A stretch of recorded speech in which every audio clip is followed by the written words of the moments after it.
Okay, Google. Adam Curry, John C. Dvorak. It's Thursday, February 19, 2015. Time for your Gitmo Nation Media Assassination, episode 6, 9, or 7. This is No Agenda.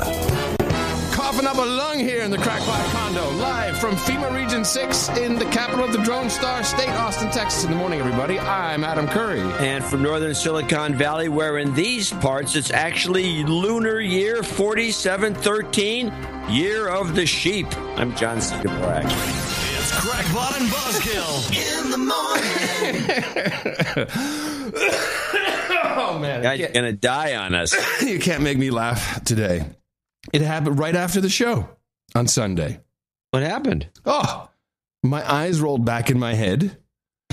Well, was it the show's fault? No. I recall that I did fly back and I got in really late, Saturday morning, essentially. And I said essentially. Oh, you did say essentially. And this was all flying back from New York back when then. Yes, flying back from New York. Oh, yeah, you got sick on the plane. Oh, man. I was in bed Sunday night, Monday night, Tuesday night. Yesterday is the first day I got up and got out. And now the remnant is this cough because it's just everything was. It's crazy. Huh. Yeah. And it sounds like the flu. Oh, yeah. Oh, this is for sure. Everybody got this thing because, of course, the flu shot didn't work. So there was no herd immunity. Right. Which is what we banked on. Could you explain the herd immunity? Because I've heard so many people mention it. What exactly is the herd immunity? Yeah, well, that's when you've heard that there's immunity and there's none. That's what. No, that's not. Okay. Well, what it means is seems simple enough. It's kind of what it means in some quarters, but what it really means is that if enough people get a vaccine, it prevents whatever the bug is from going around enough that it protects the entire herd, whether you've been vaccinated or not. And no, we didn't get that. We did not have herd immunity. But I spoke to, because I did go to spin class yesterday. Whee! Yeah. Wait a minute. Stop. In the name of what? Let me stop. You're sick as a dog. You're in bed. You're coughing up a lung, but no. That's to infect the girls? No. Okay. Hold on. You confused me with infect the girls. Now I got a visual. You got to stop that. Okay. Back up. But I was no longer infectious, obviously. The coughing didn't really start until yesterday. So you weren't coughing and spinning. No, I was not coughing and spinning. And I wasn't doing too great in the spin. But at least, you sweat, so you get stuff out, and that helps a little bit. But the cough is now just, Go take a good steam. Yeah, I've got the Mucinex and whatever that crap, decongested stuff. You want codeine. Oh, yes, I do. Yes. Are you dealing? I wish. Before we go any further, I think today is the day. Boy, that was a lyric right there. We need to remind everybody what is going on, certainly in the United States of Gitmo Nation, because it affects everybody. And we probably can't remind you too often because it is so apparent now, as I'm sure. I haven't looked at your clip list, but I'm sure we both will touch on similar issues. In 2013, as a part of the National Defense Authorization Act, which was signed into law, there was a little amendment which repealed the Smith-Mundt Act.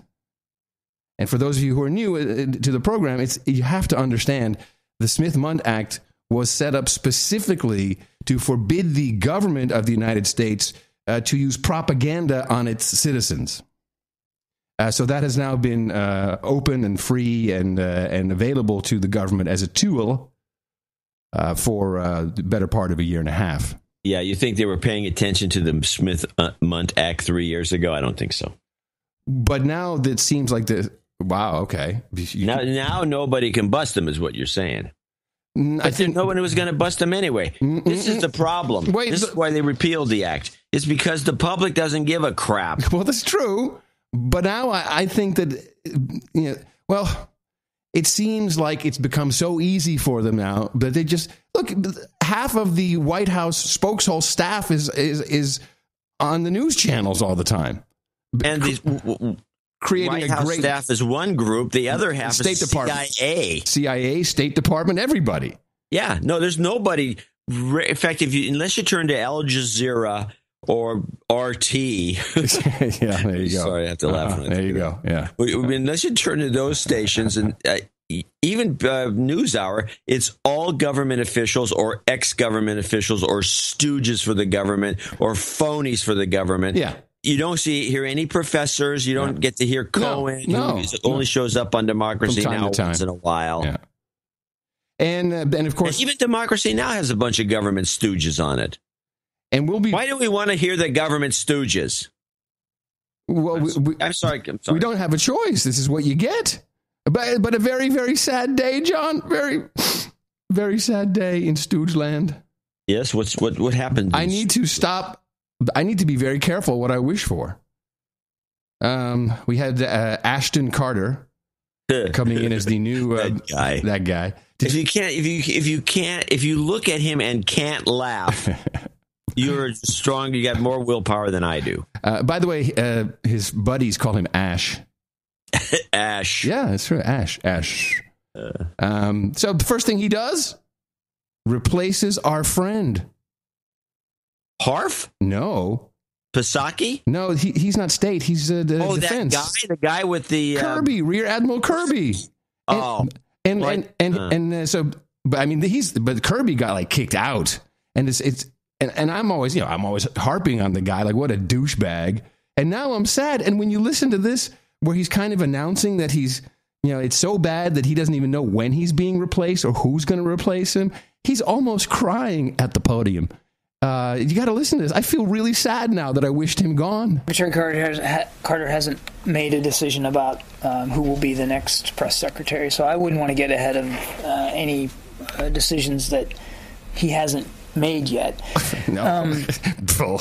I think he comes to the job wanting to sort of revisit the role of spokesman here. Spokes Hole. And one of the questions that I think he wants to rhetorically ask and consider is not just who the individual is, but what that individual represents and whether it's appropriate or not to have a uniform up here. I found that to be interesting. It sounds like they don't want a uniform being up there anymore as part of the DOD spokeshole team. And that's I don't think he was meant to say that, but I think that's what he's thinking. That's what I'm thinking too. And those are fair questions for him to ask as he comes into the job. I've agreed to this poor guy stay on for a couple of weeks to help him with this transition into his new job. And again, he'll make those decisions about who he wants at the podium in his own time. You can tell that he has not actually even spoken to him. Someone just said, "You're out." Yeah, I'm sure. Yeah, he was dumped. I'm not aware that any decisions have been made specifically with respect to who my replacement might be. Mm-hmm. No. This is awkward. Wait, it gets better. I don't know. It could be. I don't know. It's going to just depend on... So the question was, is this your last press briefing? Which, you'd think the guy would have an answer for. No. In fact, your last briefing. I don't know. It could be. I don't know. It's going to just depend on the weekly scheduling. No, I would tell you eventually. I would tell you eventually. I got schwacked. I don't know. We'll just have to see how the schedule plays out. We try to do two a week, and then we'll just see. We all echo Lita. I defer to the first question, but we all echo Lita. We're very appreciative of your professionalism. Love your work, man. Love your work. That's Barbara Starr. But wait, there's more. There's more, and you were right. You were right, John C. Dvorak. President Obama has picked none other than State Department spokeshole Jen Psaki to head White House communications. So she moves over to the White House. Marie gets a new profile. And here it is, John. A White House official said Psaki informed Obama and White House Chief of Staff Dennis McDonough that she is expecting a baby in July. Aha! You were right, my friend. Thank you very much for complimenting my observational prowess. Your prowess is intact. Very good. Very, very good, I say. Yeah, you're getting the big top, he's getting big, he's eating too many pickles. The top was the thing we noticed because that's pretty much all we see. Yes. Is the no soul having ginger hair and the top. Now, she's going to bump, what's his name? Josh? No, it's...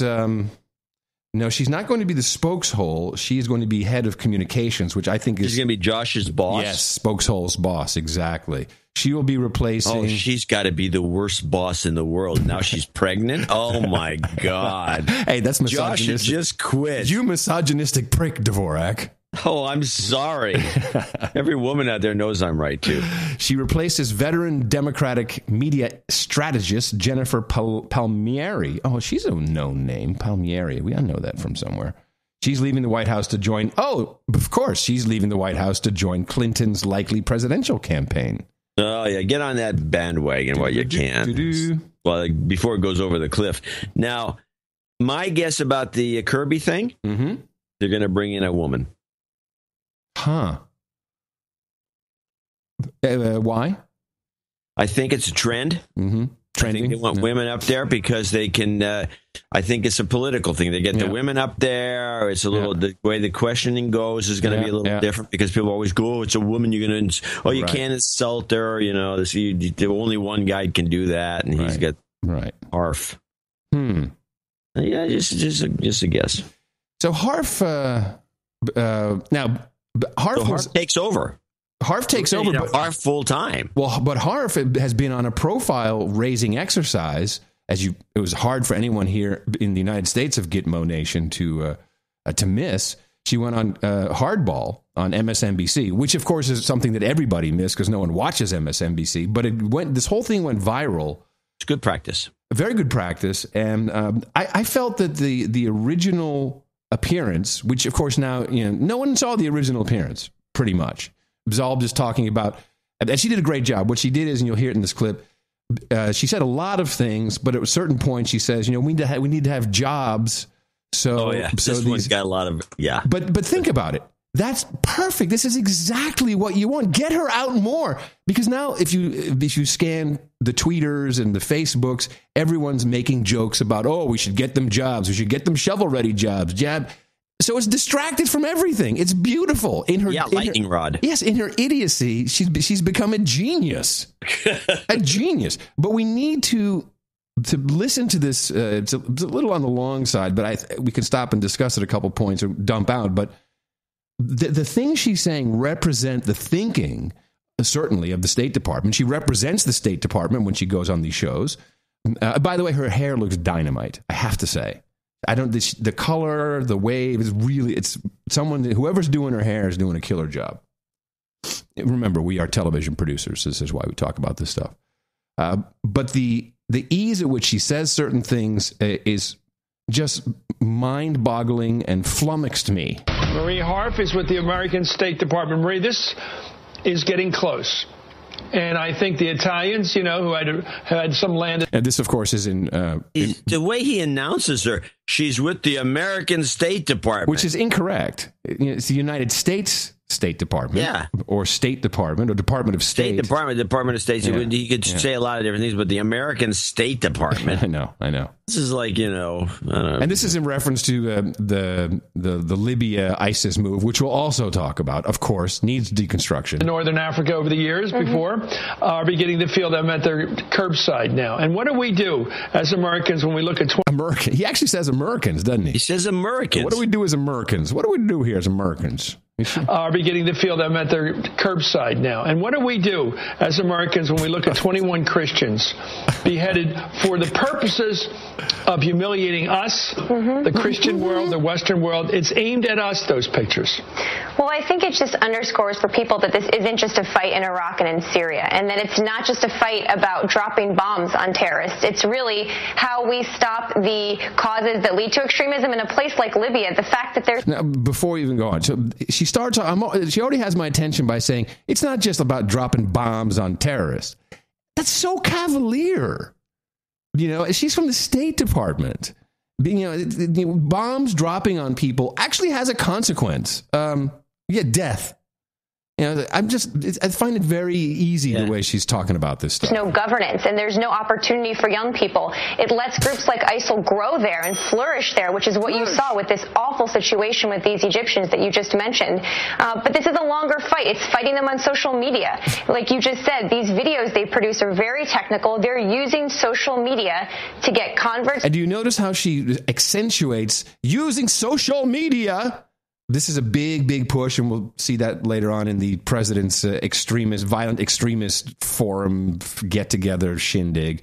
So really pressing the social media to their cause and to spread their hatred all over the world. Woo. This week, we're going to have over 60 countries here in Washington to talk about how we combat this violent extremism together in the long term, not just in this short-term fight. Well, how do we win? How do we stop this? I don't see it. I see the militias from the Shia militias coming out of Baghdad who are all Shia. The Sunnis hate them. The Sunnis are loyal to ISIS. This is a typical Obama bot. Who's, we have the Shias and the Sunnis, and I'm so incredibly smart about how this all works in the Middle East. So just how We're all Shia. The Sunnis hate them. The Sunnis are loyal to ISIS rather than going in with the Shia. You've got the Kurds, the Jordanian Air Force, and now the Egyptian Air Force. But I don't see any. If I were ISIS, I wouldn't be afraid right now. I didn't figure there's no existential threat to these people. They can keep finding places where they can hold executions and putting the camera work together, getting their props ready, and killing people for show. And nothing we do right now seems to be directed at stopping this. Well, at least he got the propaganda part right. About the putting on the big show. He's got that right. Yeah, everyone's realizing it now. Well, I think there's a few stages here. Right now what we're doing is trying to take their leaders and their fighters off the battlefield in Iraq and in Syria. That's really where they flirt. Are we killing enough of them? We're killing a lot of them. Woo! Fuck yeah, baby! And we're going to keep killing more of them. Shit! So are the Egyptians, so are the Jordanians. They're in this fight with us. We are killing them. We need to kill them. I love this girl. She's just all about killing. Killing. Do you find this appropriate? No, of course not. It's just... It's disgusting, actually. It truly is. It really... But we cannot win this war by killing them. There you go. Then what's the point of killing them? Hold on a second. This makes no sense. Yeah. No, I know. Of course it makes no sense. Here's another piece. And this one time at band camp, I stuck a flute in my pussy. I'm telling you, that's how you kill them. They're in this fight with us. It is her, isn't it? You can. It's just so close.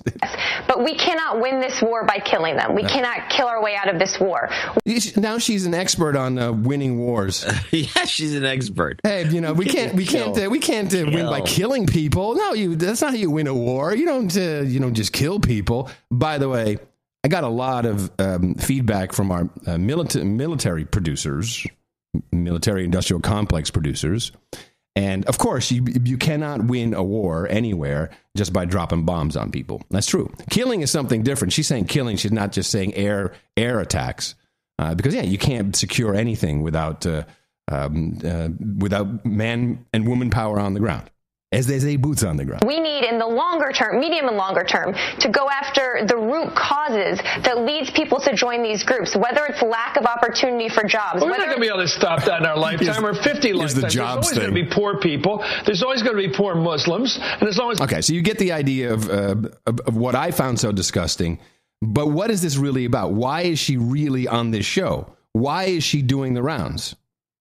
Okay, you tell me. They're poor Muslims. The Trump is blowing. Stand by. It's so simple. We can't stop that, can we? We can work with countries around the world to help improve their governance. We can help them build their economy so they can have job opportunities for these people. You're right. There is no easy solution in the long term to preventing and combating violent extremism. But if we can help countries work at the root causes of this, what makes these 17-year-old kids pick up an AK-47 instead of try to start a business?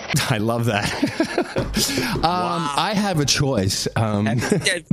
She looked at her own footage from these countries. I wanted to start a business. Hello, I want to start business. Oh, nice gun. Oh, please, you stupid moron. Maybe we can try to chip away at this problem while at the same time going after the threat, taking on ISIL in Iraq, in Syria, and helping our partners around the world. I mean, we've seen these horrific pictures from Europe. This sounds like we're going to get rid of juvenile delinquency in America over time by erasing poverty, improving education. Sure, over time. Mm-hmm. But the American people, I think, are getting humiliated. No, that's never actually worked. No. I think it's gotten worse. Humiliated morally by this. We are seeing these pictures. What are you supposed to say? I'm going to think about something else? What are the American people supposed to do about this right now? Here it comes. Watching. Okay, so he's actually part of the script. He's setting her up. What are the American people supposed to do right now? What can we do? Right now. Right now. Well, you know what you can do right now. To do about this right now. I think they're watching right now. Oh my God! It's like it's written for him. Yeah. What are they supposed to do to stop these? Yes, we get it. Killing. You've set it up already. People, this burning alive of that good pilot. The whatever they did to the American woman over good pilot there. Whatever they did. Whatever they're doing to all these people, beheading them. Who cares? Mm-hmm. What are we doing to stop this? It sounds like we can't stop it. Well, I think they should know that the United States military is taking direct action in Iraq and in Syria. We're taking their leaders out. We're taking out their financing. We're taking out their training camps. This is a long fight, Chris, but I also think, not to take it to politics for a second, I love not to take it to politics, but I'm going to take it to politics. Oh, yeah. We're taking out their financing. We're taking out their training camps. This is a long fight, Chris, but I also think, not to take it to politics for a second, they should tell their elected leaders to support the AUMF that we sent to Congress to speak to the world. This is all about drumming up support for the authorized use of military force so the president can kill anybody, anywhere, anytime, anyhow. That is what this is about. And now we're on a roll. Now she's got everybody talking. The social media, which we are, of course, actually very good at exploiting because we are all of this. And we allow all of these great Twitter accounts to exist. But now we have a little virality going on with the jobs thing, so we can bring everybody on. Here's Hayden, former Harf's boss at one point in CIA, where she comes from, and he's on the Morning Joe show, and he has his comment. He's just using the Harf's oafishness to propagate more of what everybody wants. Notice you started your show today quoting Marie Harf, who used to work for me in the public affairs shop at CIA. And I love shop. You know what they call CIA, don't you? Have I told you this? The pickle factory? Pickle factory, yeah, the pickle factory. Yeah. Yeah, I think I did tell you that. Yeah. All right. I mean, in the public affairs shop at CIA. And I think Marie would want to take a mulligan and how she said what she said 2 days ago. But I think the thought is this. Unless you change the conditions on the ground, you get to kill people forever. Yeah, well, why do anything then? Just kill people forever. What fun. And this, of course, is so disgustingly twisted where for weeks, maybe months, we heard no American boots on the ground, no American boots on the ground. Now we are having a public indoctrination campaign about boots on the ground under the AUMF. And no one is saying, hey, wait a minute. No, it's... So in addition to applying military force here, Joe, we've got to work with our friends in the area to very boldly take on some of the issues that create this phenomenon. So you have to worry about the underlying aspects of it all. But when you are talking about, and let's just be really blunt here, when you are talking about the type of people that would be attracted to a movement because they see a Jordanian pilot set on fire and burned alive, or 21 Christians beheaded while they're screaming for mercy. Man, that video stuff is working out great. I'm telling you, that multiple seat license for Final Cut Pro is really paying off. Because that's all everyone's talking about, is these videos. On beaches in Libya, you are dealing with people that are not going to be persuaded by a jobs program or a nice word. And I've talked to people in the agency under George Bush and under Barack Obama that says all you can do is kill them. Kill them. Well, we need to kill them. We need to kill them. This is fantastic. We need to kill them. We need to kill them. Yes. For all of those who are already committed to come after us, I agree with you, Joe. The euphemism we used was take them off the battlefield, and that's kill or capture. What we really need to concentrate on, and by the way, we've been actually pretty good at that task, killing and capturing, over the last 13 years. Oh, really? Where we have been less good is the production rate of those who are going to want to come and try to kill us 1, 3, or 5 years from now. And unfortunately, our levers in that fight aren't very powerful. Hold on, stop. Why is it 1, 3, or 5 and not 1, 2, 3? I don't know. 4, 5, 6, 7, 8 years from now, or whenever. This observation is valid. I don't know. 1, 3, or 5. I believe that's code. Let's back it up again, see if we can figure this out. 5 years from I don't know why. Where we have been less good is the production rate of those who are going to want to come and try to... What does he even mean by production rate? He says, what have we been less good at is the production rate of those... What, are we producing these people? Is that what he's implying, or is that what he's actually saying? Is that the truth of the matter? Maybe it's a 2-year program. So you create new people every 2 years? Produce new terrorists? I don't know. The production rate. Yeah, he's literally talking about... Yeah, but back it up even further. Get a sense of that. Capturing over the last 13 years. Where we have been less good is the production rate of those who are going to want to come and try to kill us 1, 3, or 5 years from now. And unfortunately... Wow. It sounds like he's saying we have not been good at producing terrorists. We've not been good at the 1, 3, and 5 year intervals. We're good on the odd years. Yeah. we're good on the even years. The odd years, we're way off. It's the leap years. We're only producing enough to kill us in 2 years, but not 3 or 5. No, we have to step it up, people. Our levers in that fight aren't very powerful. Why? We've got to work through some friends. We've got this is about Islam, Joe. It's a. Did you say? I'm sorry. Yeah. Yeah. Stop. Back it up again. What does he mean by our levers? For all of those who are, I'm going to play the whole thing. Hold on. Let me get back here. I don't know, man. This guy speaks in riddles. He's just clinically insane, and he just throws miscellaneous words. Possible. But what we really need to concentrate on, and by the way, we've been actually pretty good at that task, killing and capturing over the... By the way, don't you feel good about yourself now? We're good at killing and capturing. Last 13 years. Where we have been less good is the production rate of those who are going to want to come and try to kill us 1, 3, or 5 years from now. And unfortunately, our levers in that fight aren't very powerful. Why? Levers? Our levers in that fight are not very powerful. Is that what he said? Yes, that's what he said. Our lever, what does that even mean? I don't know. Or mechanics, maybe? He really should be called out. If he was on a talk show and if it was me interviewing him, I'd constantly stop him and ask him what he means by these words. Well, I recall the monk debates where we had everyone's hero, Greenwald on the monk debate, and he was spouting off just as much bullcrap, and Greenwald didn't call him out. No, people don't do that. They're all part of the same. Because they're not listening, I think, is part of it. True. And there's a script and they don't care. That's true. So now we'll move on to the last bit here. So now Harf doubles down, and because now where is she? I think she's on Morning Joe. So it's all set up. So they have Hayden on, then she comes on, and again the hair is dynamite. Well, I'm not sure I would take a mulligan on this one, but I think he went on to say something I would agree with, that, look, in the short term, and I said this on Hardball the other night, we are killing them, and we will continue killing ISIS terrorists that pose a threat to us. Marie Harf, have you ever seen someone actually killed? Have you ever seen a dead person? Have you ever really been in any kind of danger? You bitch.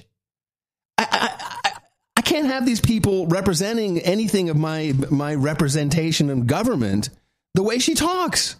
This is a sackable offense. I would think so, too. I agree. This is uncalled for.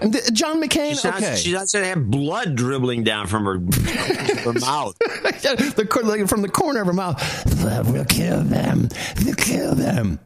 Yeah, she's like that guy that was with Star Wars, that evil emperor that was all gruesome looking. But by the way, if someone showed up on RT talking like this on behalf of the Russians, people would be losing their shit.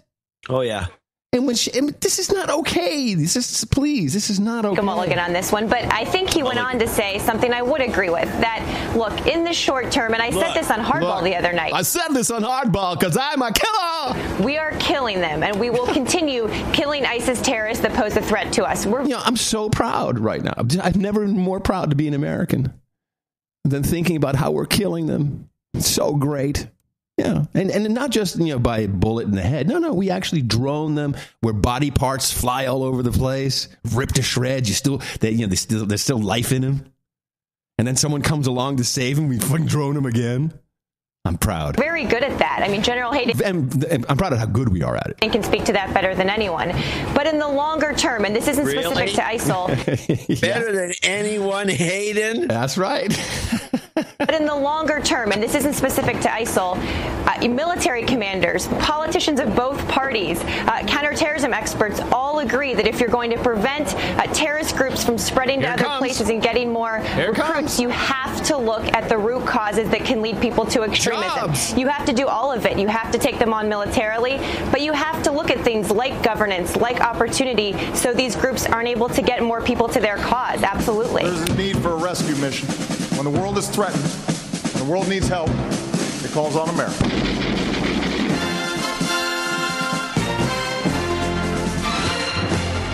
And that's the story. We need to kill them. I feel so good now. I apologize to the population of the entire Earth. Planet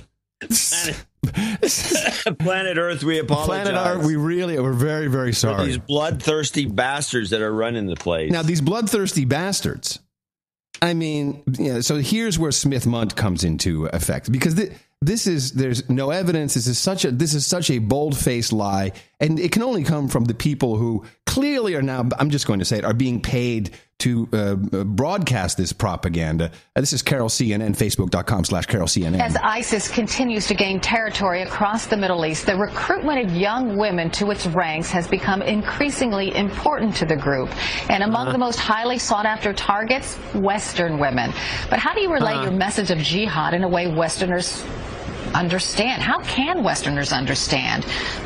Into the language of social media, and that seems to be working just fine for ISIS. ISIS is talking online about jars of Nutella, pictures of kittens, and emojis.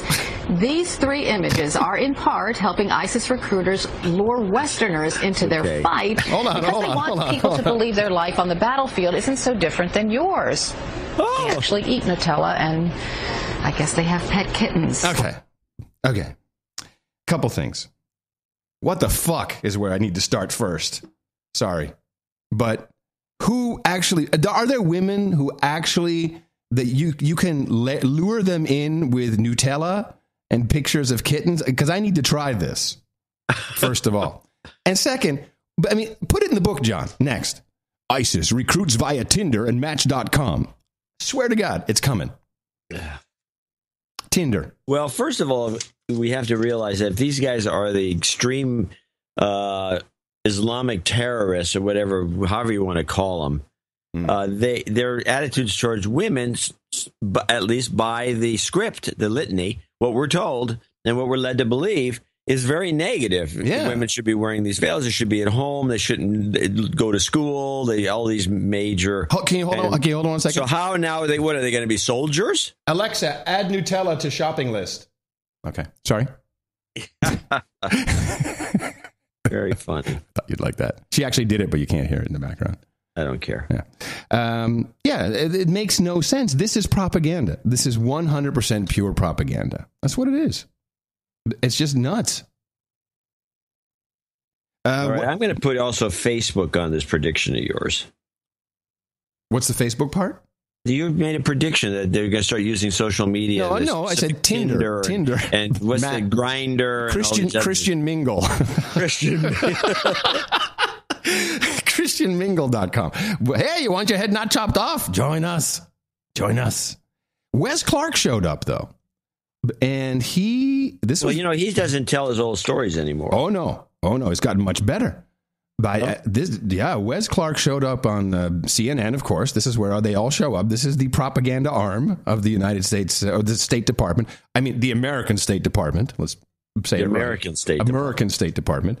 And he tells us where ISIS comes from. And he's used his background. He's the background man in the script. Oh, yeah. You know how a story is told? Sometimes there's too much backstory, so they bring some guy on. It's typically when the movie is shit. voiceover. Yeah. This is when they couldn't figure out how to make the movie work. They bring in a voiceover. Because the script is all crap, and so they had the little guy come on and he explains it. Exactly. But we need the authorization. So right off the bat, we need the authorization. Yeah, so we need, this is about... Okay, so he jumps right to the chase. And then so cuts to the chase and goes right into it. And then he gives the background. You're absolutely right. So we need the authorization, and then he's going to tell us why. But we need the authorization to follow the leads, put the troops in, and play this. Look, ISIS got started. I didn't even catch that. And play this. Of course. Didn't even catch that the first time. Play this. Yeah, like it's a little show that we're putting on. But we need the authorization to follow the leads, put the troops in, and play this. Look, ISIS got started through funding from our friends and allies because ISIS got started through funding from our friends and allies. Oh, really? Huh. Okay. Well, he has my attention. He has my attention. He has my attention. Go. People will tell you in the region, if you want somebody who will fight to the death against Hezbollah, you don't put out a recruiting poster and say, sign up for us, we're going to make a better world. You go after zealots, and you go after these religious fundamentalists. That's who fights Hezbollah. But, General, I'm hearing... Interesting. You hear what he's saying. That's who fights Hezbollah. He's saying that this was set up. I guess he's blaming Israel and saying the Mossad set this up because you want those guys, the crazies, to go fight Hezbollah. Am I misunderstanding what he's saying? Well, I've never heard this before, and I think that your interpretation is valid. Okay. Zealots, and you go after these religious fundamentalists. That's who fights Hezbollah. But, General, I'm hearing you on... It's like a Frankenstein. I'm hearing you on keeping Syria fuzzy, but, they've been very clear in wanting to destroy and dismantle ISIS, so that's not fuzzy to me at all. By the way, when did this dismantle come into play? No, Brooke. It's degrade and destroy. Why can't people get it right? It's dismantle. You can't pay him enough on cable. It's like a jalopy or something. It doesn't cost out properly. But, they've been very clear in wanting to destroy and dismantle ISIS, so that's not fuzzy to me. She's gone beyond the destroy to the dismantlings. At all. The question would be, if they wipe out ISIS in Syria, which is the goal, then what? Now listen. And we wipe out... What have I always said that this is about? What have I said that ISIS is about? About killing Assad. You said a number of things, but I think one of the things you always target is Assad. Yeah, to have someone else of our friends, this would be Jordania or... Yeah, just to screw with the Russians. About ISIS because they've got Snowden. Oh, man. You're ahead of the game. The question would be, if they wipe out ISIS in Syria, which is the goal, then what with Bashar Assad? Yeah. There has to be a plan for that phase. Well, some things you can't exactly plan. Listen to what he's saying. That clearly, because you're dealing in the realm of politics. I'm going to back it up a second. He is saying, well, Assad might be killed. You can't plan what's going to happen with these crazies. He's actually laying out the truth as it's about to unfold. Which is the goal. Then what with Bashar Assad? Yeah. There has to be a plan for that phase. Well, some things you can't exactly plan that clearly because you're dealing in the realm of politics. So part of it is, can you get the Russians to withdraw their support from Bashar Assad? How would you do that? Well, you're dealing with the Russians in Ukraine right now, and they're not being helpful. No, they're in fact, not. From Putin's perspective, he probably sees it as the opposite play. He says that because the Americans need us to help on Iran, because they don't have a ground force in Syria, they're actually relying on us. Therefore, we can push Ukraine further, and the Americans won't stop us because they're afraid they'll lose our cooperation elsewhere in the world. Thank you very much. My entire theory has been validated. It's what I've always said. Ukraine and ISIS related, not separate. Goodbye, Assad. You better take your flimsy suit. He's not looking good anymore. Well, he has his opportunity to leave at any time. And to go to Russia. To go to Russia. They've invited him there and his pretty wife. It's beautiful. And they'd be the toast of the town in Moscow. Yes, the toast of the town. A little lisp. You learn a little Russian. Speak with that little lisp. Oh, man. Man. Okay. Now I think we need to briefly look at this at the new video that came out. Have you seen it? You probably didn't see it, right? No, I have not seen it. It's fairly well done. It is. So actually, I have a little rundown. Let me see. Took a couple notes. So first of all, so you see a whole bunch of guys. Well, in fact, I got a freeze frame for you that I want you to take a look at. And as I was watching this video, and they've got jib shots, and it's on the beach, so it's well done. Jibs are expensive, and how do you roll them on the beach? No, and multiple cameras. It's pretty darn good. Good effects, I would say. The actual beheading, of course, you don't really see stuff, but it's Eli Roth could have made this. I'm still not impressed. It doesn't really prove anything. Nothing identifies the beach they're on as Libya. It could be Malibu for all I know. You see things like all the prisoners are standing in line. So you got all the guys in orange jumpsuits, which, by the way, brand new, creases still in them, put over existing clothing. I don't know why. Why would you, if you have prisoners, why do you, if you're in prison in America, you get an orange jumpsuit, says inmate. Do you get to put that over your existing clothes? No, it is your clothes. Okay, so I don't know why that is, but brand new, and all of the jihadis standing behind them dressed identically in black clad, everything new, looking really fierce. All the knives in the left hand, once again, completely not what any Muslim would do. And at the end, you see this bloody sea, which is, it's colorized. It's obviously well done. However, look at this still shot. If you can go to itm.im/tall and tell me that ISIS either works for the NBA or it is the NBA or the Harlem Globetrotters. This domain has been blacklisted. The short URL has been deleted from our record.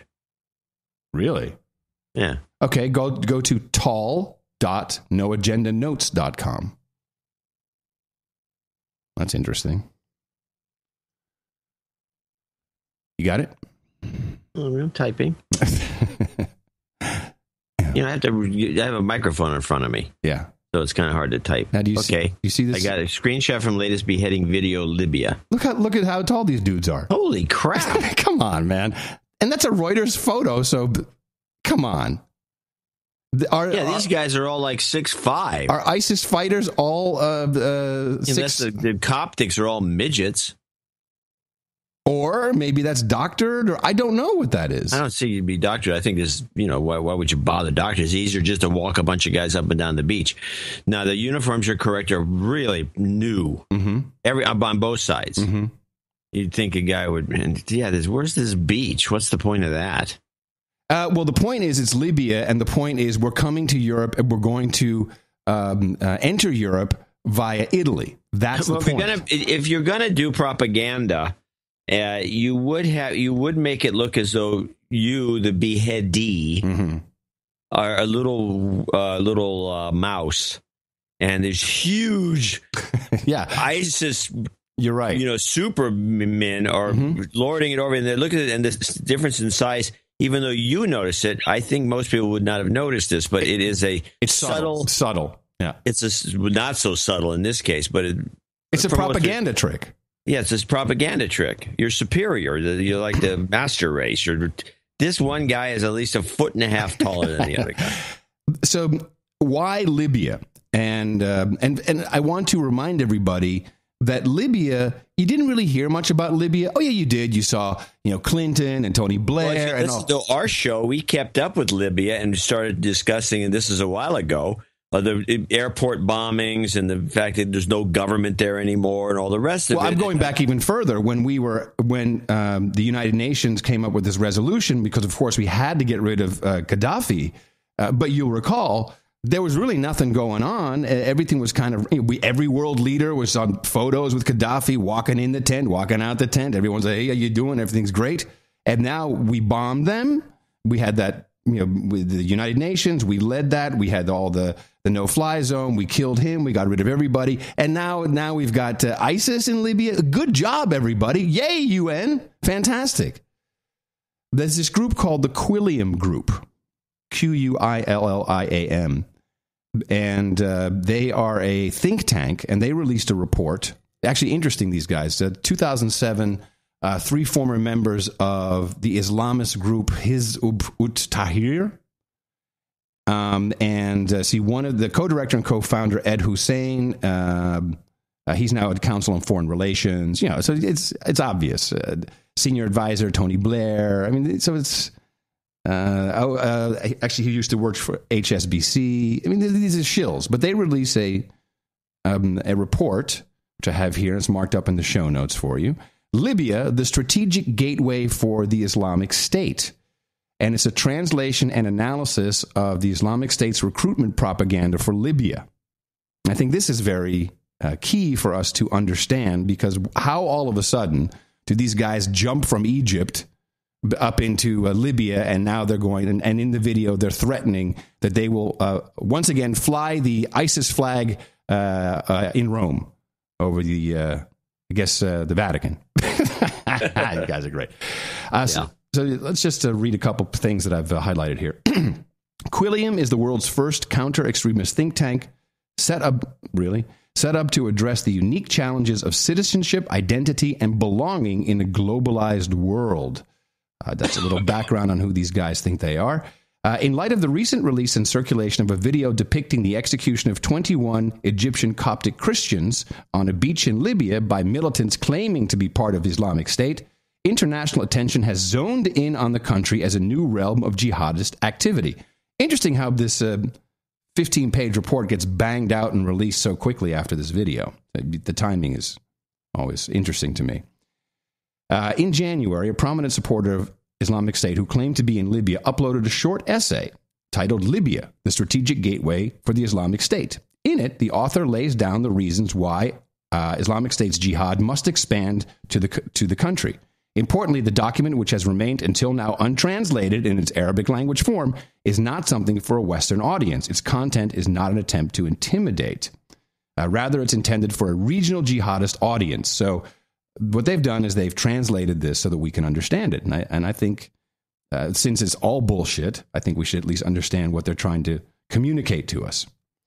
In this document, the author laments the fact that many supporters of IS have misunderstood and underestimated the critical significance of Libya as a new province of the caliphate.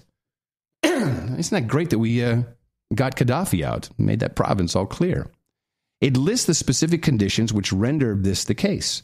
Of course, I think people should all look at a map.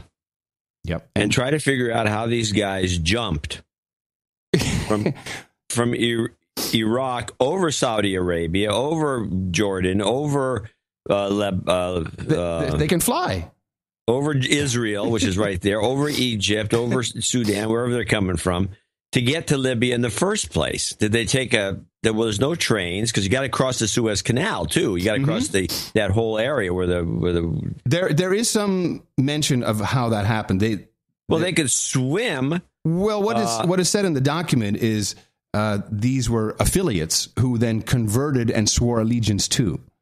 Oh, when they had the same uniforms and the same jumpsuits for the prisoners and everything. Amazon Prime ships to Libya, I think. Oh, okay. Well, that must be it, because that's the only thing I can think of. I don't think it's a problem to send the jumpsuits to Libya. So speaking of Libya, in this document, it notes Libya has a long coast and looks upon the southern Crusader states. Interesting how now that would. Oh, that's a good one. Let's throw that in. The Crusader word, which is now the first time we really heard that was from, who started that? Some douchebag politicians. Yes. So this is, it's the same people writing all this. The southern Crusader states, which can be reached with ease by even a rudimentary boat. Therefore, I'm just telling you what it says. Well, there are lots of people escaping from. They're all dying. Most of them are crashed. Yes.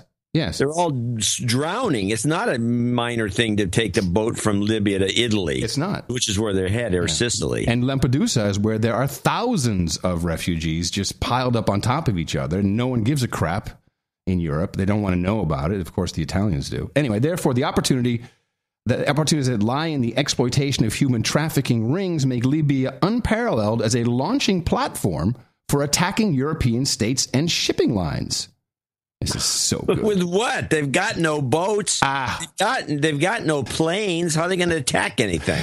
Or wait, let me get this straight. It's going to be like the Somalia pirates. They're going to come out there on these little dinghies and trick people into letting them on board. Is that what they're going to do? I'm just reading the document.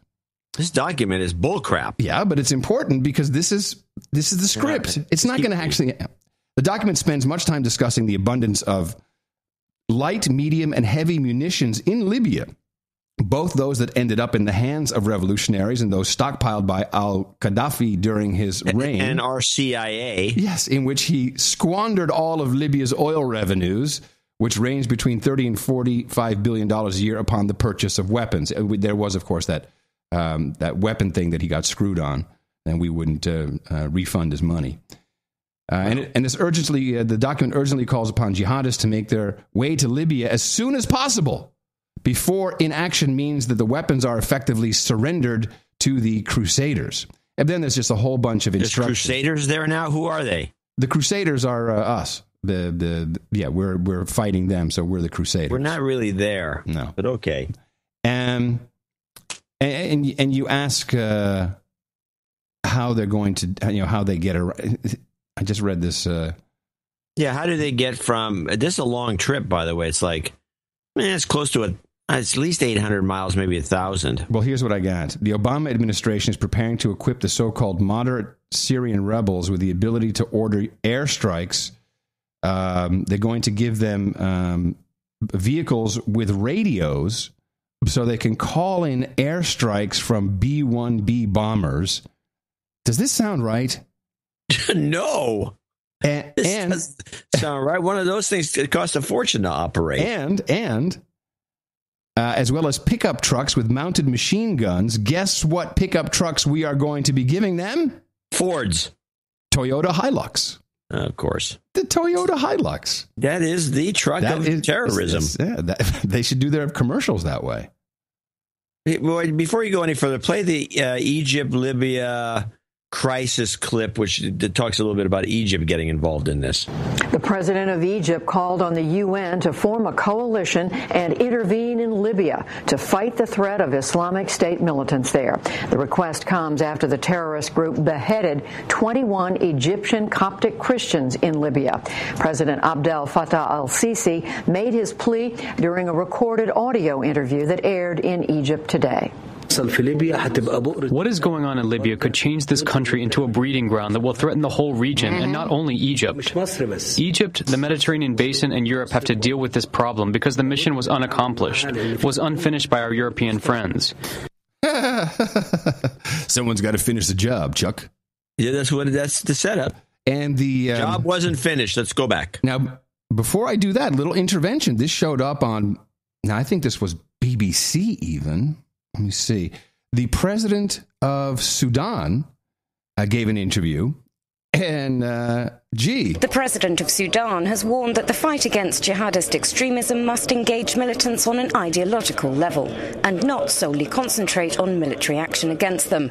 Omar al-Bashir warned that simply using violence against young radicals who fight with organizations like ISIL and al-Qaeda could lead to even more extremism. He says the CIA and Mossad are behind Boko Haram and ISIL. Yay! Oh, yeah! He was speaking exclusively to Euronews in the week that ISIL released a video purporting to show the execution of 21 Egyptians. I said CIA and the Mossad stand behind these organizations. There is no Muslim who would carry out such acts. I'm thinking a little regime change for you there, buddy.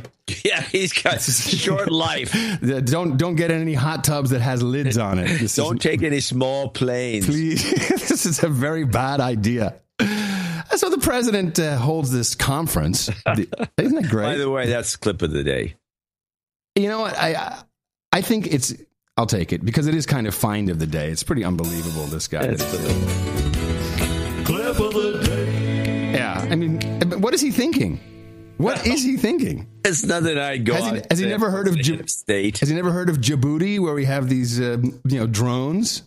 He's going to find himself in. He's got it on the short end of a long selfie stick. So the president, is just moving all of this forward. Like, we have to now believe that social medias are just uncontrollable. Oh, yeah.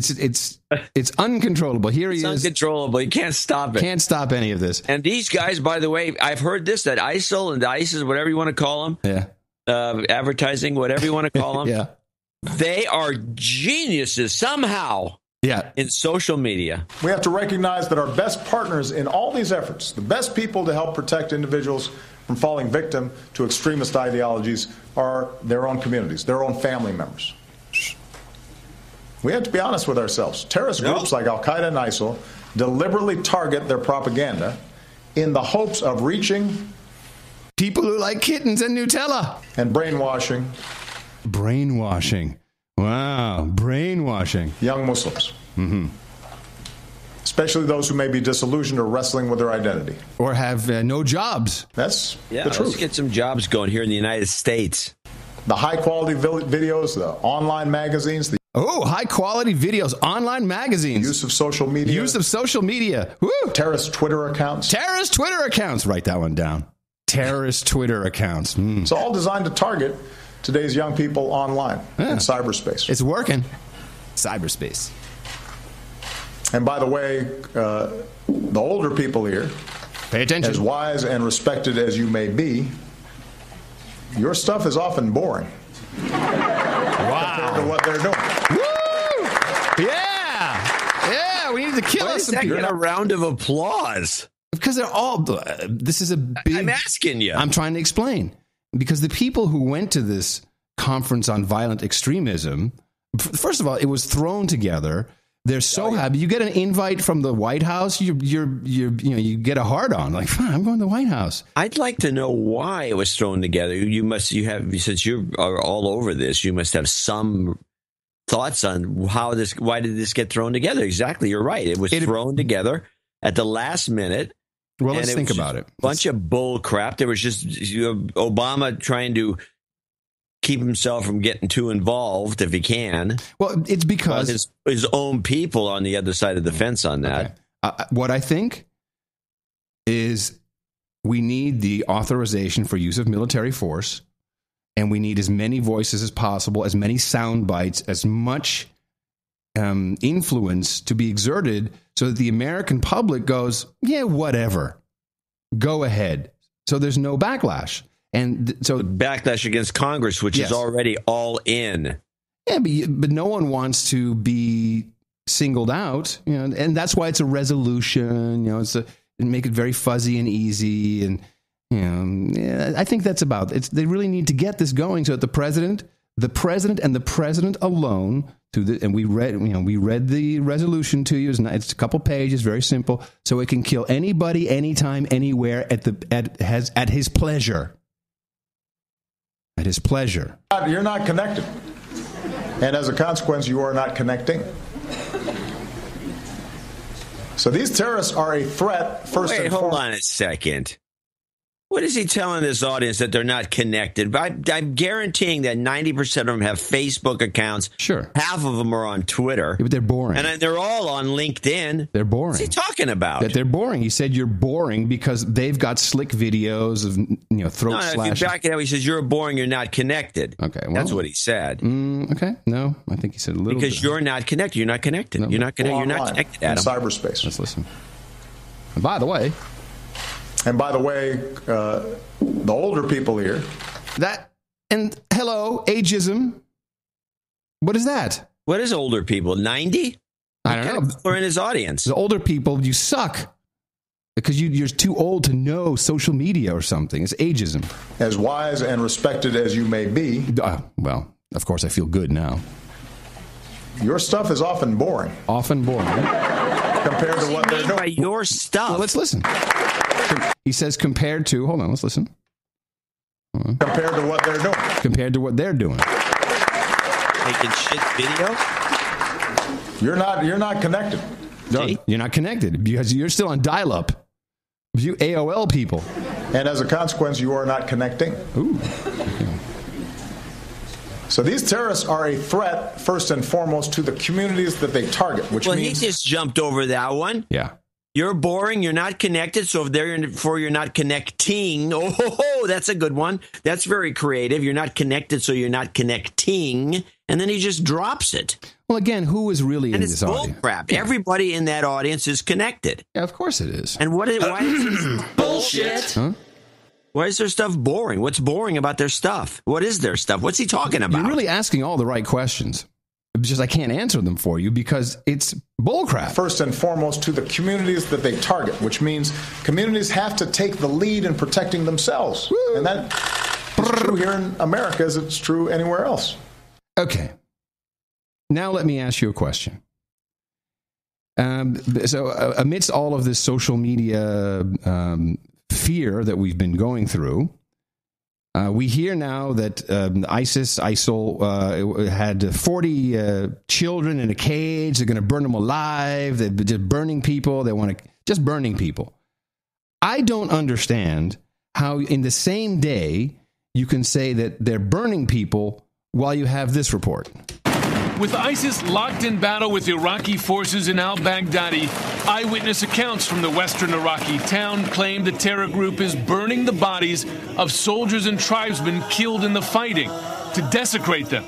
Today, the Pentagon indicated there is video of the victims, which it is now analyzing. Certainly wouldn't surprise any of us here if it turns out to be authentic and true, given I'm going to miss him. The kinds of atrocities that this group continues to wage against innocent civilians. And from Iraq's ambassador to the United Nations, another startling claim. Okay, now we just heard they're burning people. Now we have another startling claim. Same report. That ISIS is harvesting human organs from its victims in Iraq, selling them on the black market in Europe for profit. Wait a minute. Hey, Abdul, this heart is burnt to a crisp. What good is it to me? It does shit. You give me no good product. This product is burnt. I mean, come on. Come on. And I think this comes back to your newsletter, actually, and I listen. A dozen doctors in Mosul who refused to operate, he says, were murdered. Is this the murdered doctor thing that you had in the newsletter? No, that's a different murder. Good. I like this. So the doctors. So let's get this straight. I am going insane. So we have two. See, this is the problem with the Pentagon. I think they have something like 10,000 people in PR, in media relations. They all have these. Obviously, now they're conflicting with each other. In the same report. They're either burning people to death, or they're cutting out their organs and burning them to death, or they're just cutting out their organs and not burning them, or the doctors who aren't cutting out their organs, they get killed, so they have to find new doctors who can do this. There's not that many people that can do this correctly. And then they need ice, they need a transportation system to get the hearts and organs and lungs and whatever else they're pulling out of these people. To sell in Europe. They're burning them afterwards, or they're burning them before. We have no idea. They're burning children. There's some good organs in those kids. But wait. Kids got good organs. Now they're burning them alive, supposedly. This makes no sense. No, you can't just harvest an organ from a guy after he's been burnt alive. And you can't be in a cage alive when your organs have been harvested before you get burned. This is just too much. But then they're going to sell it in Europe. They need one guy to coordinate this information. Well, I think that's why Kirby's out. Yeah, they do need a professional. Gee, who could that be? I wonder. Who do you think? Maybe it could be a really big name. Because traditionally, the Pentagon spokeshold, it never gets the press that the White House spokeshold. The White House gets number one press. Yeah, and number two has got to be state. Right. And that's only recently. And I think DOD, we've really been on it for a long time, but only with Kirby, it really became fun and entertaining. And he will be missed, by the way. There's all kinds of other briefings that go on. Navy has one. Yeah. Well, let's listen to the rest of this report. Chiefs have one. There may be some clues here in the rest of this report. So we have, let's see, we have doctors won't do it. They kill him. And by the way, they're selling him in Europe. So, yeah, your question is very good. Do they have it on ice and they take one of those rickety boats they're talking about to go to Italy? I mean, what are they doing? And how come if they're just flying over and they have to fly them over on one of those special flights? You have the lunchbox. They have certain code names. They fly them over with the heart inside. Why don't they just backtrack and see who sent this thing? In Iraq and selling them on the black market in Europe for profit. A dozen doctors in Mosul who refused to operate, he says, were murdered. These are, in fact, crimes of genocide committed against humanity that must be held accountable before international justice. Without even mentioning the traffic of human organs. CNN has not been able to confirm the claims, and the ambassador offered no proof. Oh, well, it doesn't matter. Report it anyway. The UN, however, tells CNN... Go ahead. Good. I said good to go. And it is investigating. If true, what could be driving the terror group's increasingly extreme tactics? I think the more SAG benefits.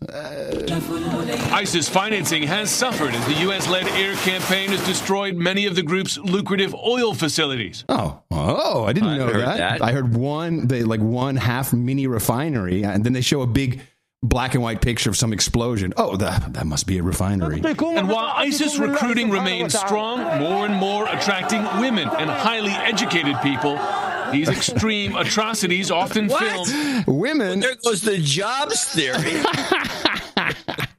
Women and highly educated people. There's two separate things, by the way. Just want you to know. Just want you to understand. Subtlety, I want you to understand that women and highly educated people. Yes, the women who eat Nutella, not the same. And professors. I can't believe they're gone. They're out of control with stories. Recruiting remains strong, more and more attracting women and highly educated people. These extreme atrocities, often filmed, get attention, which in turn further fuels recruiting. We've already seen them burn people alive in cages. This guy is great. Listen to this. So it's just par for the course for ISIS. I mean, they've been crucifying people in Syria for the past 2 years. There really is no form of atrocity or, sort of gruesome death that they haven't thought of. Oh, hold on a second. Oh, I got some ideas. How about drawn and quartering? We haven't seen that. What do you think, John? I think drawn and quartering would be very entertaining. So, especially, I think it's too hard to do. Listen, you get the jib. I mean, even when they did Braveheart and they drawed and quartered Mel Gibson, they didn't really show much. Old movie, old technology. Come on, this is the 2015s. No, we get a jib. I don't know. I can visualize. We got a jib shot from above, or just a crane, a moving jib. Of course. You don't use the jib unless you're moving it around. Think about it. We've got, so this is, here, visualize, fade up from black, external, desert scene. We have 4 brand new Toyota Hiluxes in like a star formation, well, just 4. And then we have the dude in the middle, and we tie up an arm to one Toyota, another arm, the leg, and then we're up. We've got the shot from the top. Right? And we're going to actually rotate. That's cool. That just shows how much money we put into the rotating cam head. And then, boom, boom, you're going to see each one of the Toyotas start. This, by the way, is where we get the product placement in. Boom, boom, boom, boom, boom. And then maybe we'll have some Nutella lady with some kittens who drops a flag, like in Grease Lightning. Right. Well, she's got a spoon of Nutella. She's eating Nutella. And then slowly, right? They go really slow, and then all of a sudden, and then they slow-mo it. Of course. Hello. Yeah, it's going to look. And then it fades to black before we actually see the guy ripped apart. Well, of course. But then you'll see that we come back from black, and then you see bits and pieces, and maybe you see an arm at the end of a rope, maybe a kitten licking on a stump. Yes, absolutely. And then the kitten goes, Nyeh! And there's a rat nearby, and their rat takes off. So everybody, that is the state of the propaganda that is being bestowed upon you, and I just can't make much Live more. It up. I can't make much more of it. It is. What can you do? It's just out of control. Outrageous. The body organ thing is just completely ridiculous. They've already stolen 40 million or billion or whatever they have from the banks, and they've got all this money. And but they make a few extra dimes because every little bit helps. Yeah. They're harvesting organs by the experts out there who don't know how to harvest organs. From the people we burn. Shoot the other ones. Yeah, from the burned people. From the burned people. Yeah. Oh, my God. And with that, I would like to thank you very much for your courage and say in the morning to you, John C. Dvorak. In the morning to you, Adam Kerr. And in the morning to all the ships at sea, boots on the ground, subs in the water. And all the and feet in the air, and all the dames and knights out there. In the morning to our human resources there in the chat room, noagendastream.com. Good to see you all hanging out, having a good time with us. Thank you to our artist, 20-watt bulb. What's a 20-watt bulb? Oh, no, I think I messed it up, actually. 6906, and the artwork was not by 20. I think it was Martin JJ. Let me just double check. Yeah, it was Martin JJ. I had to go back and change all of the credits because I'd said 20-watt bulb for some reason. I don't know what was wrong with me. I think we were debating over a 20-watt bulb. It might have been that, yeah. And then I was for the 20-watt bulb piece, and then it was the HSBC logo with laundromat, HSBC laundromat, and it was very that cute. Was pretty good for I like. Yeah, I thought that would turn out to be the best. I thought that was very nice. NoAgendaArtGenerator.com is where you can find all of the submissions for every single show. And you know what? I got to tell you, this John Fletcher guy. You know who John Fletcher is, right? Yeah, Putin. Yeah. So this is how our show works. He's just sitting there. He's listening. He hears you do something, and then Kirby. Last time we'll ever play that one. Jeez. Sorry, he already cranked it out and sent it in? Yeah. Oh, yeah. Well, of course, he's the best shouter I've ever heard. Yeah. Hey, he's Kirby. Play it again. The guy's phenomenal. Hold on a second. No, I didn't expect you to ask me to play it again, but yes, here it is. Kirby! Yeah, and he's got the ability to have that crack. Isn't it nice? As though it's like really screaming at the top of his lungs. Kirby! Yeah, I mean, that's genius. I mean, that is professional. It's almost the same every time. Well, on the Putin one, he goes gravel about 3/4 of the way through, and it stays gravel to the end. Yeah. That is a professional quality shout. That I don't know if anyone from Hollywood's listening, use this guy. Yeah, for real. Of course, they're not listening. Otherwise, I think he has been. You're right. He has been. He did something else for us. Let me play this for you. He said, "I don't know if it'll work," but he said he had fun making these.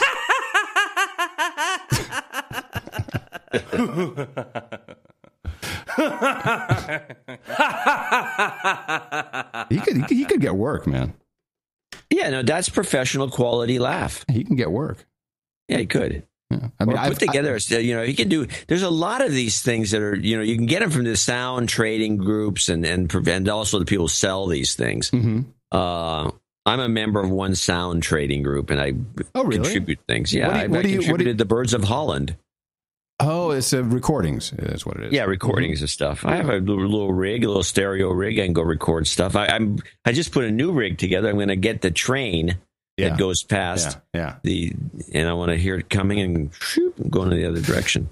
Anyway, what you just heard for the past, pretty much the first hour of this program is not to be found anywhere else that I'm aware of. At least anybody who has a model where they can work on creating a report like we just brought to you with all the time and energy and effort and work that goes into it. Also, the ample supply of information coming from the people who are not the product being sold, but the people for who this product is meant and intended, the producers, as we call them, or the audience of the No Agenda Show.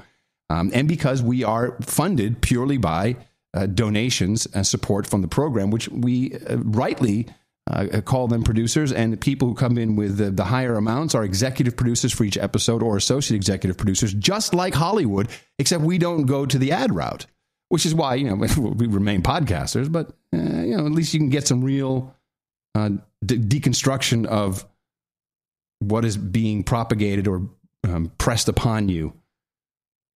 Yeah, from every side imaginable. Yeah. The right, the left, the middle. Mainstream media, alternative media, Fox News, MSNBC, everybody. They're all out to get you. And I also, of course, need to mention we have Eric DeShill, who works on coordinating as best he can our morass of administration. We have Void Zero, who actually keeps everything running for no pay, by the way. It's not like Void Zero's not getting paid. He loves us, and he's built this whole infrastructure that works. Artists, artists putting together fantastic art, which is known to help the program. Oh, the artists are fantastic. Because it changes every single show. We've encouraged them. Now I was putting myself in the artist's shoes the other day, thinking, so you put these things in, and it's like, you just do. I mean, this is not like days of work. It's the quick ideas turned into the product, and then they post them, and then we pick one. And the picking process is a black art. It's a mystery. And we pick one. It is a mystery. It's part of the postmortem. We actually do a postmortem. Most shows don't do that. In fact, here's how it goes. Okay, well, and we're clear. And John, are we streaming? I said, no. Well, okay, don't ever do that again. Very rarely. Not really. Sometimes you do. Don't ever do that have again. A couple. We discuss the show so we could fine tune it. Yeah. And then we pick the art, and then we pick the title, and then we post the show, and then we do gossip, and then we're done. We gossip. We gossip a little bit. Gossip a little bit. Yeah. But all these things are. I was putting myself in the shoes of the artist, and I was thinking that when the show gets posted and your art gets picked, I would say I think that's probably a minor thrill. I would hope so. I won. Screw those other artists. Oh, you mean that way? Oh, okay. Yeah, no, I think there's a little bit of that. Yeah, no.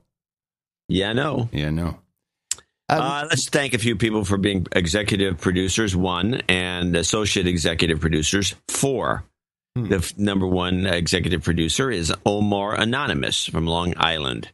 From Omar, first-time donor. I'm in desperate need of some job karma and HR karma to make my family grow. Can you send me 2 to the head jobs? Little girl, yay, karma. Thanks for all the great work. $333. 2 to the head, little girl, yay, jobs karma. That was the whole thing. I can probably do that. Yes. Let me see. Jobs, jobs, jobs, and jobs. Let's vote for jobs. You've got karma. There you go. Of course. Happy to do it. Thank you. Trevor Mudge in Ann Arbor, Michigan, 27182. Haven't donated lately, so here's another amount based on a well-known number. Keep up with the good work. Best podcast in the U. 27182? You might want to look it up. Oh, wait. Isn't that the most... no, Is that the boring number, or is that the Fibonacci number? Look it up. 271 dot... Is it 82? Yeah. 82 number... I remember something about this. Thank you. Not very helpful. I don't know. I can't remember what it was. Did you look it up in Wiki? The Wiki usually says what it is. Well, I just entered 271.82 in number into Google, and I got a whole bunch of things that doesn't help. Oh. Okay, well. Someone will remember. All right. There we have Joan Dodifray. Yeah, Dame Joni. Dame Joni. Is she not higher in the peerage at this point? She probably is I'm sure she is. Yeah. I don't know what it could be. She's from Motown, baby. If you call yes. Morgantown. When you live in West Virginia, Morgantown is Motown. Huh. ITM, John and Adam, I really, really love you guys and meant to donate for the Valentine's promo, but life got busy and I didn't manage. Please accept this donation and forgive me for being remiss. Oh, that's okay. Hold on one second. There we go. I think I need a de-douching. You can even douchebag me first if it makes things right. No. I deserve it. No, de-douching. No, it is not. You've been de-douched. Please do not shorten the show, as it would not be in the best interest of the people who should be allowed to stay on the island. The douchebags who want a shorter show should be kicked off immediately. Off the island? It's voted off, not kicked off, voted off. Yeah, voted off. Well, we didn't. We leave everyone on the island. I had this weird thought yesterday when they keep talking about You know, the Muslims, the 1.8 billion people, Muslims. Like, maybe the whole plan here is just to vote all the Muslims off the island. I don't know. Sometimes you have to wonder. You do. And that's what we do on this show. We wonder. May I please have an ISIS baby and a Gitmo Nation anthem at the end of the show? Thank you both for your courage and for some sanity. Much appreciated, Dame Joni. Okay. XOXO. Loves and kisses. ISIS baby. That's hugs and somewhere. Kisses, sorry. That's somewhere else. Hold on. ISIS. I hadn't queued that one. Oh, here we go. That's by Paul the Book Guy. Okay. Yes. And did she want a karma as well? Was there something that went on? I would give her one. ISIS baby. ISIS baby. You've got karma. It's still a good one, isn't it? Yeah, there's so much funny about it. Yeah. Stephen Schneider in Gurnee, Illinois, 2/14/15. And he just said it was a check in the mail. He just at the bottom of the check said, karma, please. Here you go, man. Thank you. You've got karma. Finally, on a short list today, Chuck Kindrick from Yukon, Oklahoma, 200. I'm following up on my last donation and request for karma. I've now successfully obtained a Canadian work visa and have become engaged to the woman John so nicely described as looking like Jennifer Garner. Oh, yeah. My now fiance was very excited to hear the compliments and has started listening to the podcast. Well, that's all we have to do then. Yeah. Listening to the podcast with me from time to time. Uh-oh. Red flag. I mean, from time now to time. Now that we are engaged, it should be all the time. Now that we are engaged, I'm doubling my donation to recruit. It doesn't take long to drift if you don't listen to the show. I've seen, you see it. These people, I drifted. Yeah. I drifted, and I lost my way until I listened to No Agenda once again today. I'm doubling my donation to request wedding karma for us and the newly single karma for Adam. To ensure my email is read, I am including pictures of my gorgeous fiancée, Sarah. She is gorgeous. Yeah, she looks like Jennifer Gardner. She does look like Jennifer Gardner. Keep an eye on it, though, man, before you take the big plunge. Is it time to time? Is she just... she's listening to this one, I'll bet. I hope so. Because it can become kind of strange in a relationship if you don't kind of see eye to eye on all these things. It can be a strain. So, karma, please? Yes, absolutely. Just thinking of the strain. You've got karma. That's it. And that concludes our producers' ships for show 6. What is it? 6? What is it? 6, 9, or 7. 6, 9, 7. We got 1, 2, 3 more to go before we have the magical show 700. Yeah, and we have a special program that you put together. We have a special program now. You can donate 70 or 700 or 7. And it will be 700 pennies, I guess. 700 pennies, yes, for the people out there who have never donated. Generally, that's what it's for. So they get their feet wet. And I want to remind people, it's Dvorak.org/NA. There's a bunch of programs on there that you can sign up for, and it's very educational. Dvorak.org/NA, and help us for the upcoming Sunday show, which is going to be only a couple of days away. I have a note here, and I have a link. Are we PRing this No Agenda T-shirt thing? Oh, yeah, right. We should, yeah. Okay, it's in Everybody tries to... We admire anyone who tries to make money on T-shirts. How many do you think there's been? There must have been at least 10 by now. Even Eric DeSchill has tried it. So what I'm looking at here, and actually I'm going to put this...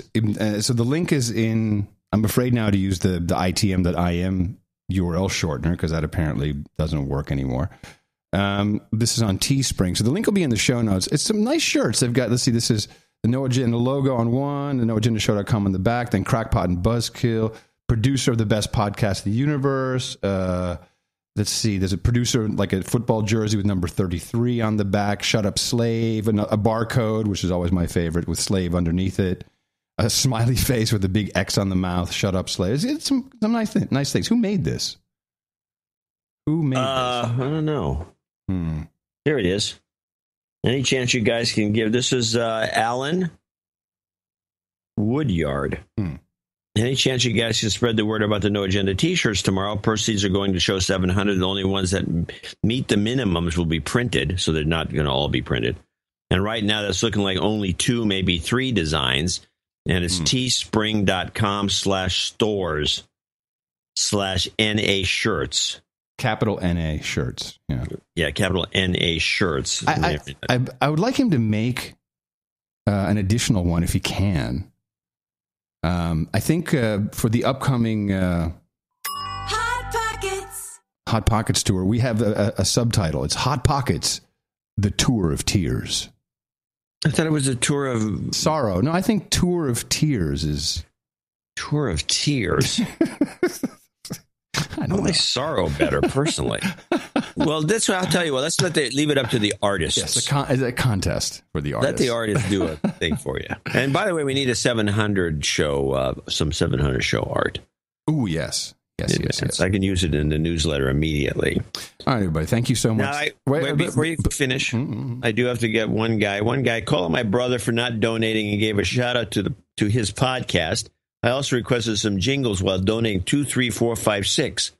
I understand if you don't want competition for your listener base, but his show doesn't take donations. I should have said as much, but you read a message just before my donation, pretty much said, "Screw you, Adam." My last email, this is from Jeffrey Maxwell. Jeffrey, when you send a note, send us a complete note. We don't care about plugging somebody's podcast, but it's not mentioned in this note. I have no idea what he's talking about. I don't know what he's talking about either. But anyway, Jeffrey will. Let's clear this up. All right. These are real credits. Anywhere credits are accepted, they will be valid. If you need validation, unlike the phonies in Hollywood, we'll be happy to vouch for you. And again, as John said, we got a show coming up on Sunday, so please support us for that as well. Dvorak.org/NA. And always, your help is needed to go out there and propagate our formula. Our formula is this. We go out, we hit people in the mouth.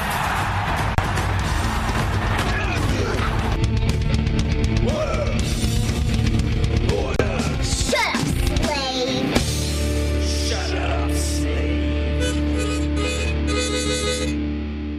Yo. So this thing is okay. I just want to plug something. Okay. So was complaining about my stapler jamming, which by itself is strange because how does it's not complicated.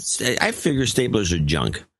So I got a letter from Daniel, producer Daniel Hochstein. Mm-hmm. He says, I bought my Max stapler a few years ago and nearly crapped in my pants. It's so good. Get one, and it has to be the best there is ever. Search Max Flat Cinch Standard Stapler on Amazon. So I bought one. Mm-hmm. Wow. Oh, send me the link, will you? This thing is, for one thing, it's extremely well made, and it's got little things that happen on it that are just John, fantastic. So what is the name of it again? It's the Max, the Max Flat Cinch Standard Stapler. I got it. The key is it makes a flat cinch. It says clinch on Amazon. Oh, well, it should say cinch because it's a cinch, not a clinch. Whatever the case, that's it. It's like $20. And you have the red one? It's the small one? I got the cheapest one. Right. They're all the same ones colored red. Gee, what a surprise. I got the standard size ones, and it was black, and it was $19. I think the other ones are... I'm putting this in the show notes. Hold on. Let's put in... This thing is a fantastic product. Huh. And when you staple, it's got a beautiful mechanism. It staples, and the staples are bent around and flat as a pancake on the bottom, and the two ends of a standard stapler touch, so there's no little thing that can catch a cloth or anything. Huh. It forms a perfect little thing that's flat as a pancake, so when you stack papers that are stapled, it's not bumped up by the lumpy staple that you get with other staplers. It's a fantastic stapler. I love... Who makes this? Max. Who's Max? Max. I don't know. It just says Max. M-A-X. Are they American outfit? I threw the box away. I don't know. things like this. It's like this is a very old American saying, but you make a better mousetrap, and it seems like these guys have made a better stapler. They have. You know what else is up for disruption? A product that can be made so much better: the ice maker in refrigerators. Have you ever looked at? I mean, you got that silly ass wire that when the ice is there, it flips up. Which mine broke. That's how I was thinking about it. That's why you're complaining. But why can't we have? And it's in all refrigerators pretty much the same. It's like an inserted unit.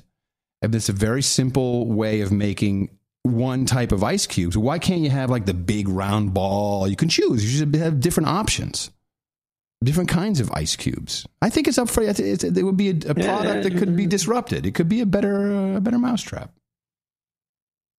Yeah, I guess it's not something that you can make.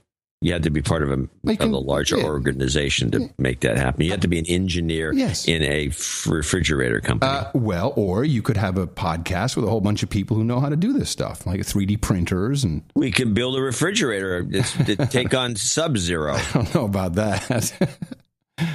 All right. Eurozone? Let's see what I've got on my list, Sarah. Yeah, we can go Eurozone. Greece will today... I'm sorry. Yeah, well, I was going to say I don't have... I got a couple. I got the setup. Greece will today ask the Eurozone to extend what it is calling a loan agreement, and European officials are calling a bailout.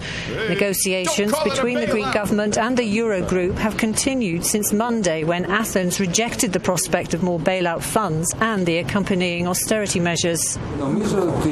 Greece's finance minister said, "I think that if we continue in this fashion, tomorrow at the Euro Working Group there will be a good conclusion on a technical level. An analysed text will have been agreed upon, and on Friday, through teleconferencing, typically Greece's position will be approved." With the bailout due to expire at the end of this month, Eurozone finance ministers earlier this week had given Greece an ultimatum to accept conditional funding or suffer the consequences. Knowing it's burning through its cash reserves, Athens has few options, but is looking for a compromise with the Eurozone which will be acceptable to Greek voters. A couple things. One, it appears that Angela and the what's his name, Schäuble, they stepped into a bear trap on this one. Everyone was thinking, maybe Russia will come in and bail them out. It now appears that the idea here is for Greece to default inside the Eurozone. I don't think people were expecting that. This feels like something like a fast one. Well, I would say that you're probably right, because I wasn't expecting this scenario as it unfolded.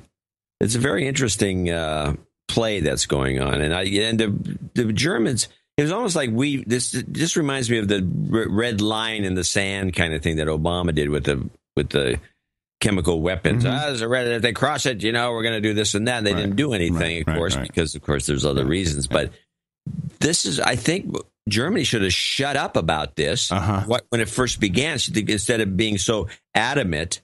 And it's an EU issue, not a German issue, even though it's a lot of German money, because most of the money is German money. Well, Germany's running the show. They're running the show, but they could step back a little bit and see how the game is going before you start making these claims. We're never going to. They can't do this. They can't do that. They have to pay what they agreed to. Yeah, they should have shut up. It was poorly played, and I learned this. The Greek finance minister, Yanis Varoufakis, he's not a member of the Syriza party. I didn't realize this. He was brought in and appointed, and I'm a lot of people say he's great. Other people say he's a shit. I don't know. I don't know. He's got all this American, British background. He looks like a thug, which I think is cool. It's not that cool. Yeah, it is. This is. I like my people in the government looking like thugs. If they're going to act like it, might as well look the part. I think that this is a problem, and it's probably. It seems manufactured. It seems like it was. Yeah, as you said, it was a surprising move. Like, you know what? Yeah, we're just going to stick it out. We need another 6 months and give us a bridge loan of What is the bridge loan? What is a bridge loan in this case? These guys say they're running a high-tech company. It's exactly how you do it. It must be. They must need $10 billion as a bridge. Man, I have no idea. Well, bottom line is, they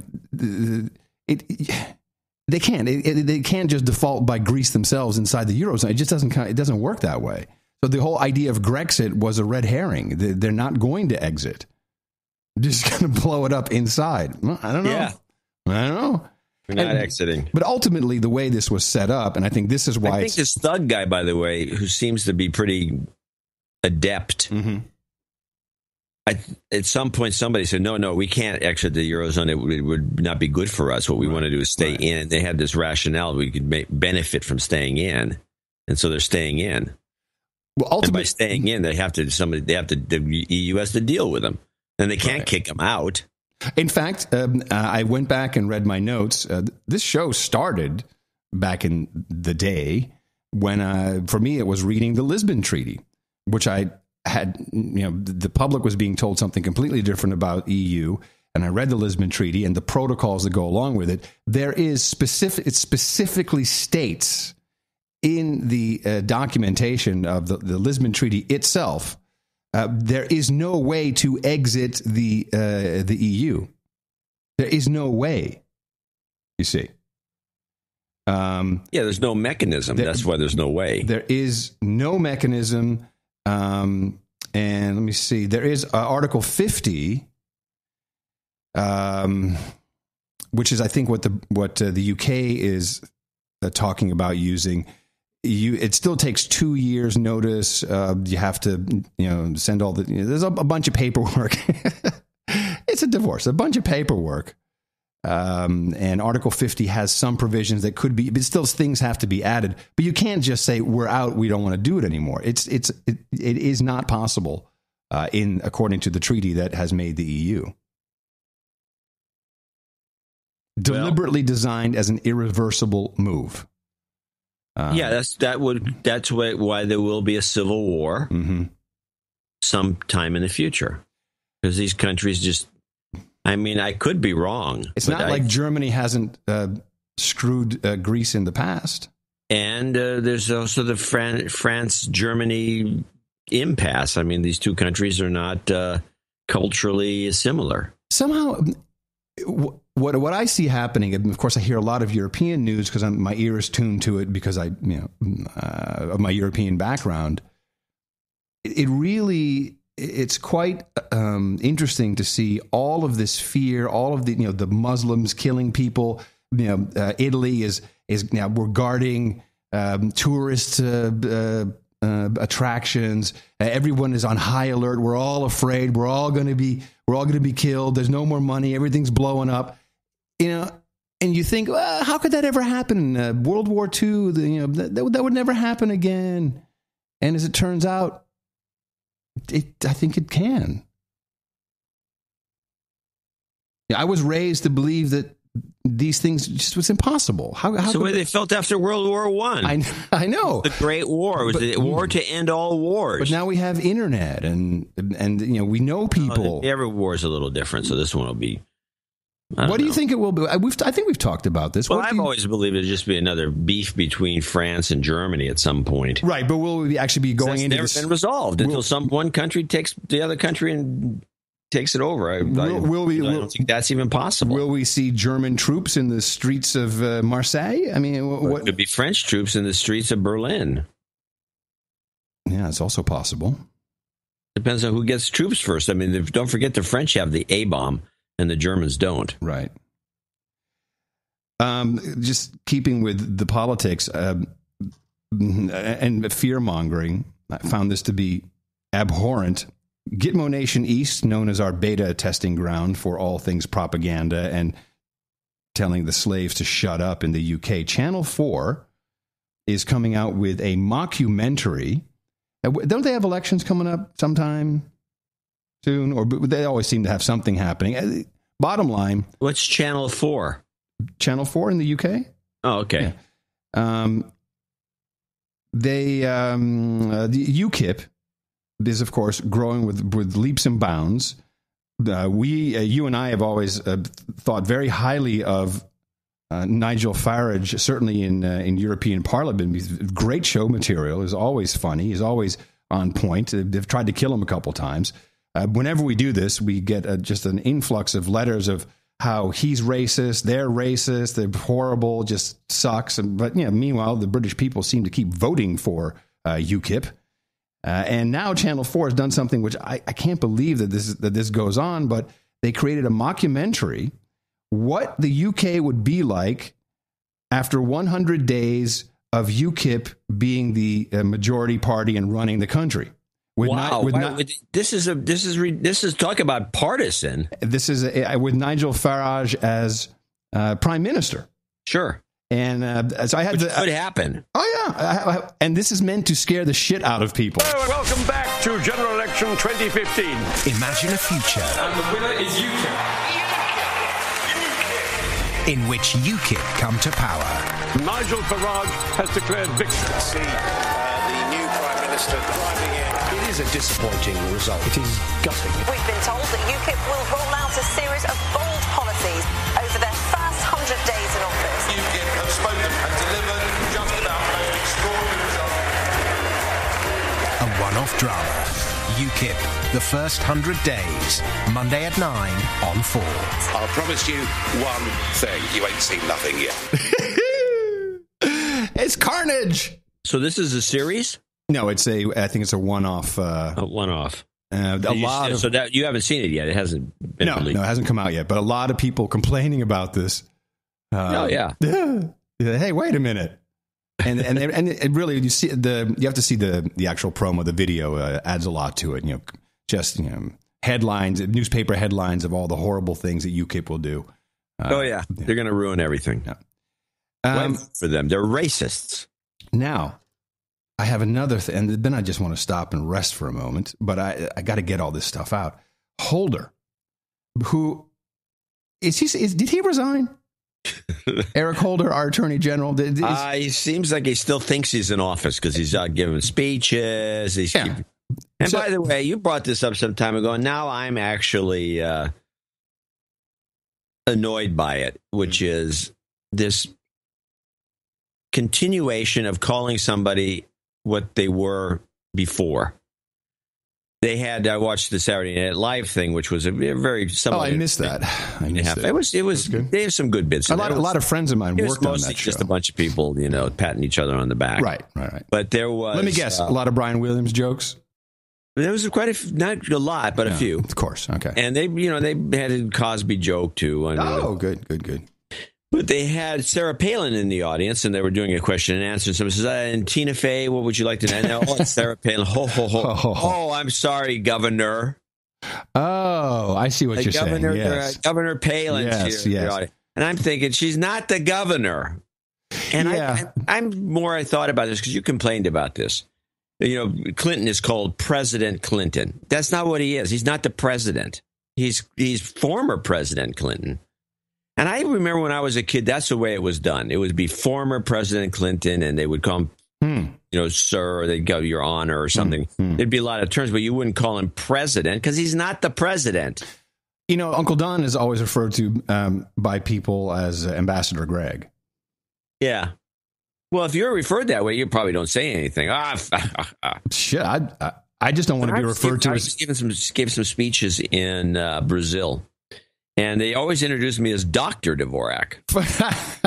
And you did not correct them, I'll bet. No, I mean, what am I supposed to do? But it turns out that a public speaker in Brazil is routinely called doctor for the purposes of the speech.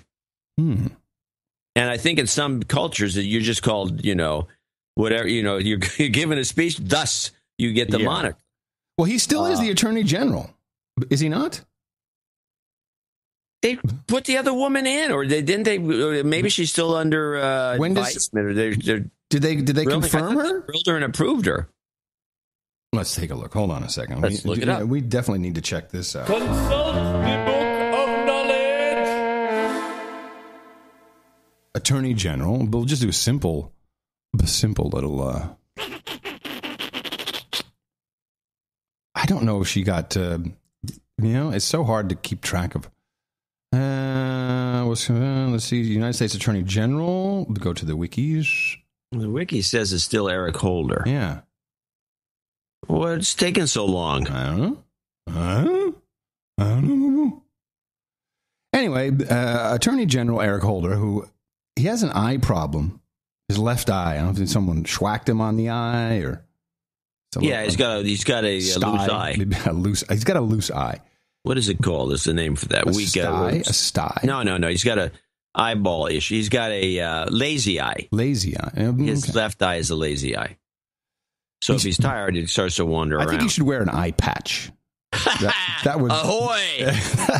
that would fit his personality more. Yeah, it would actually. So I'm listening to a little speech he's doing at, or actually it was a speech and question and answer at the press club. Yes, I saw this too, and I couldn't get a clip from it. I'm glad you did. Yeah, I got a clip because something he said really bothered me. Gee, go figure. Almost as bad as Harf, Bandcamp girl. So he's asked questions about whistleblowers, and he goes through this whole thing like, well, we all. I'm sorry. I was going to say, if I was in the audience, and he one of the things he asserted was, well, one of the great things we can do as Attorney General, we can. He was like pick and choose, right? What we do, we can pick not to. There's a lot of laws that we don't enforce because we choose not to, and all this sort of thing. It's prosecutorial discretion is what that's the word I was looking for. Good work, thank you. And he was going on about this, and I was thinking if I was in the audience, I'd ask the simple question: says, well, Obama's always said that the states have some rights when it comes to legalizing marijuana. Why do you guys keep going after legitimate medical marijuana shops in California, in particular, and other places? When if you have this. Why do you back off on certain things and then you go after the dope guys in California when it's legal in California to sell medical marijuana? Or even they're always threatening to go after Colorado where it's legal just to sell it on the street. That's what I'd ask him. Well, there's a reason why you're not in the press club. You're annoying with your questions. It's a good question. Yes, it's a good question.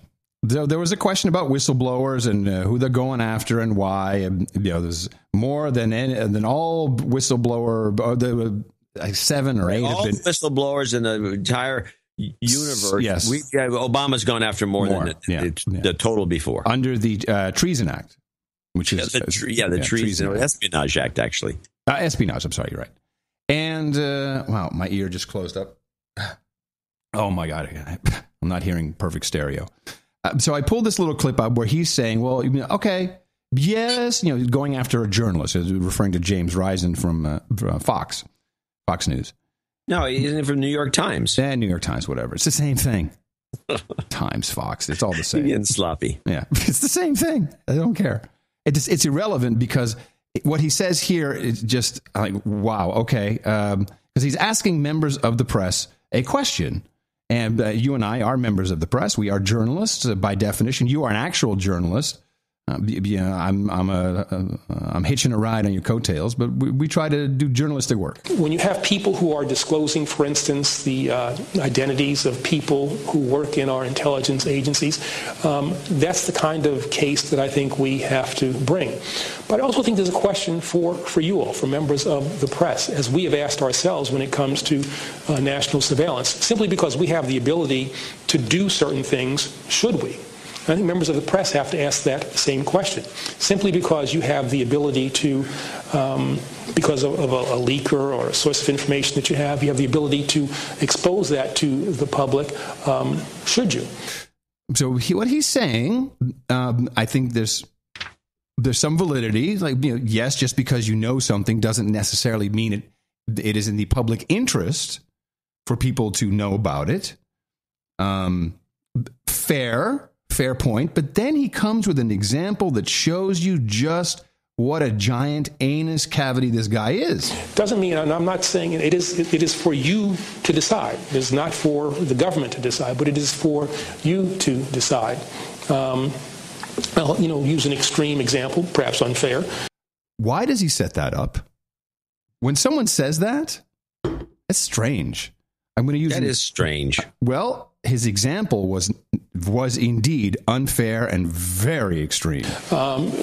In World War II, if a reporter had found out about the existence of the Manhattan Project, is that something that should have been disclosed? No, we're not in a time of war, I understand. And I said... Whoa. First of all, he says we're not in a time of war. Well, we are, because we're at war against ISIS, ISIL, IS, Daesh, advertising, whatever. But he says, should someone have exposed the Manhattan Project? An extreme example. And I'm thinking to myself, maybe the exposure of the Manhattan Project could have thwarted the killing of 129,000 Japanese in Nagasaki and Hiroshima. Nah, fuck it, they're Japs. Ha ha ha ha. Really, Holder? Is that a fair question? Is this guy insane? Are we proud now of incinerating these people? Should that have been stopped? Should it not have been stopped? Am I missing his point?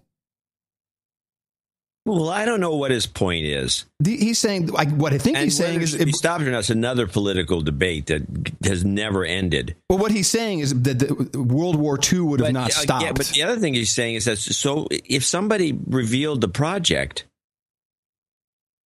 I don't think it would make a damn bit of difference. What difference does it make? If somebody knew what was going on, maybe it would have helped things. It would have ended the war. The Japanese, oh my God, they're going to blow this thing up on us. It might actually have been better that way. Yeah, that would seem like a plus. Instead, no, we had to keep it quiet so we could actually kill them because it's fun. Well, I don't know if that was his point. Because I think can't make a point. But I found it to be a very. Well, yeah, I can see where you would. I think he's just, I don't know. I think the guy's just not that bright. Let's go over this. What a lot of this is about this guy, John Kiriakou. Yes, who was the guy. This guy is like, I'm not a big fan of this guy. I heard of all this. He's not a whistleblower. He never was. He got burned by the Espionage Act because they're busting everybody they can who just talks too much, which seems to be this guy. In spades, who now claims to have been a whistleblower. But he's not like Binney and all the ex-NSA and other guys who were whistleblowers. They came out because they saw an injustice. This guy never did that. And let me read from a transcript that he had talking as an interview with this guy, Nurmeen Shakai. Can we just review briefly? He went to jail because he gave up somebody's name, supposedly, or he passed along some information. The New York Times to a New York Times reporter. Right. This all got started. But let me read what his explanation, which I believe is true. The guy says, John, you said that there was you're actually charged with espionage. Is that right? Can you explain the significance? Yes, of the Espionage Act. Yes, the government initially charged me with espionage. It sounds silly, maybe, but I'm still personally offended. I'm personally offended by the charges, which were dropped, of course. The espionage charge is used by administration to force people into silence. My espionage charge is that I had involved having this conversation with a New York Times reporter. New York Times reporter said that he was writing a story about a colleague of mine, and would I give him an interview? I said this colleague was a great guy. The problem is there's a word cut off on the end of each sentence. I said this colleague was a great guy, and the Zubadu operation, a terrific officer in this operation. And the reporter said, can I get in touch with him? And I said, no, I've been out of touch with him for a long time, but I may have his business card. So I gave the reporter the business card, because he was not in the CIA anymore, and he was undercover, and his business card was involved as a CIA contractor, and he had his personal email on. That's all he did. He had his card, which he apparently passed out all over the place. The guy knew who he was. I want to get a hold of this guy. Well, here's his card, and that was the end of it. And somehow this was espionage, according to the government. And so it goes on, and that's actually what this all is about. It's about him just giving a business card to someone, and he ends up with prison time over it because he shouldn't have even known the guy. I didn't know that. It was just a business card? Yeah, it was a business card exchange. That's kind of nutty. Yeah, this was on Amy Goodman's show, by the way. Of course. And there's no whistleblowing. I mean, there's in this whole guy's story, if you listen to this interview, which is available on the Democracy Now!, there's no whistleblowing involved, but all of a sudden he jumps on the whistleblowing bandwagon for some reason. I think it's to get compensation or something. I think there's some hope upon hope in the future. Okay.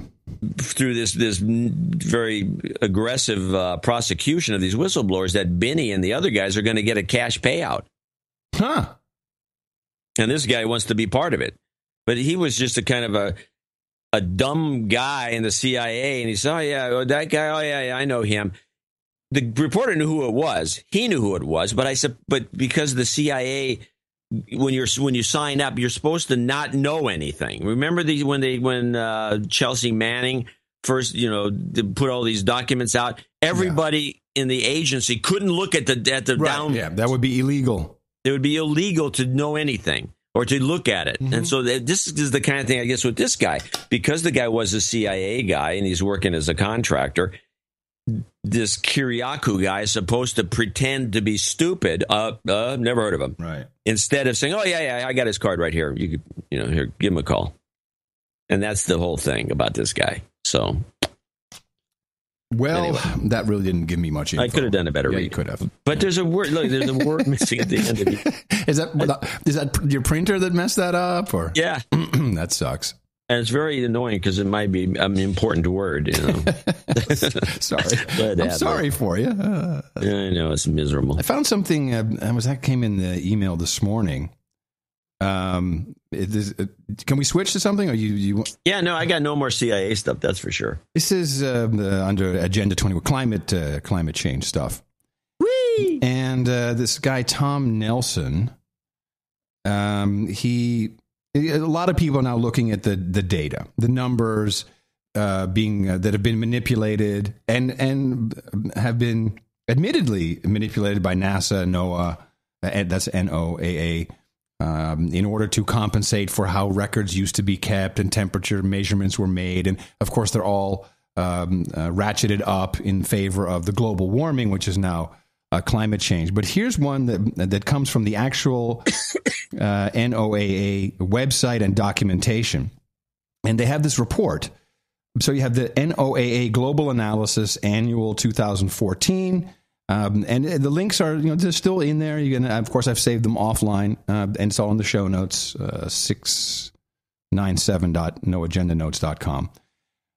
So from 2014, the average temperature for the year 2014 was 0.69 degrees Celsius, 1.24 Fahrenheit, above the 20th century average of 57.0 degrees Fahrenheit, and i.e. 58.24 degrees Fahrenheit, beating the previous record warmth of 2010 and 2005. There's been a lot of discrepancy about this particular year that the president also mentioned in his State of the Union.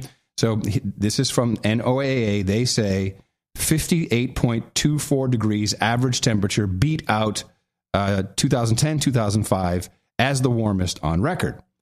And this guy, Tom Nelson, went looking back through some of the other reports, annual reports, and he... Now, I want to mention, you talked about this already. I don't think so. Yes. Not this particular one. No, I'm saying you talked about this anomaly before with all the numbers because you had a debate, a beef with your lawyer friend. Right. But this is... You did a big segment on the show about how this number was how it was created. Right. But this is something new. I didn't have this actual data point. What we talked about on the show is that both NOAA and NASA said there was about a 38% chance they were right. Right, they were gambling. They were gambling on this. Well, they gambled wrong because if they'd only looked at their own annual report from 1997, they would see, and it's still on the web, 1997, so remember, 2014 warmest on record, 58.24 degrees Fahrenheit average. We got that? 58.24 average. 58.24. 1997, this is NOAA's report, the global average temperature was 62.45 degrees Fahrenheit. What? It's right there. So we're having global cooling, just like we said. Exactly. That's funnier than the other one. I know.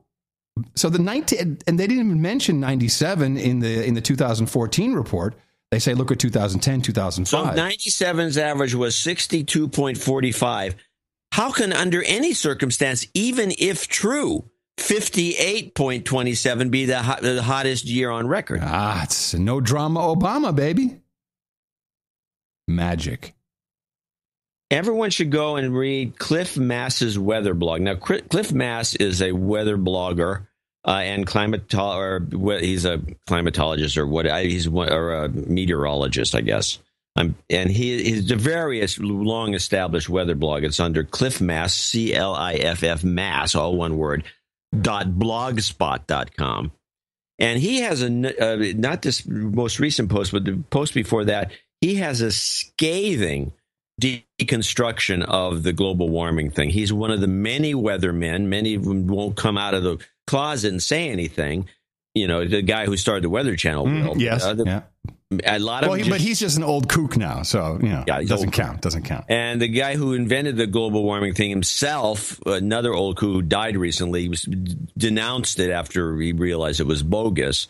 And all these things, of course, are not. Nobody pays any attention to that. They rather listen to the scientific proofs offered by the real famous physicist, climatologist Bill Maher on Friday nights on HBO, because he's the expert on the topic and he keeps talking about it.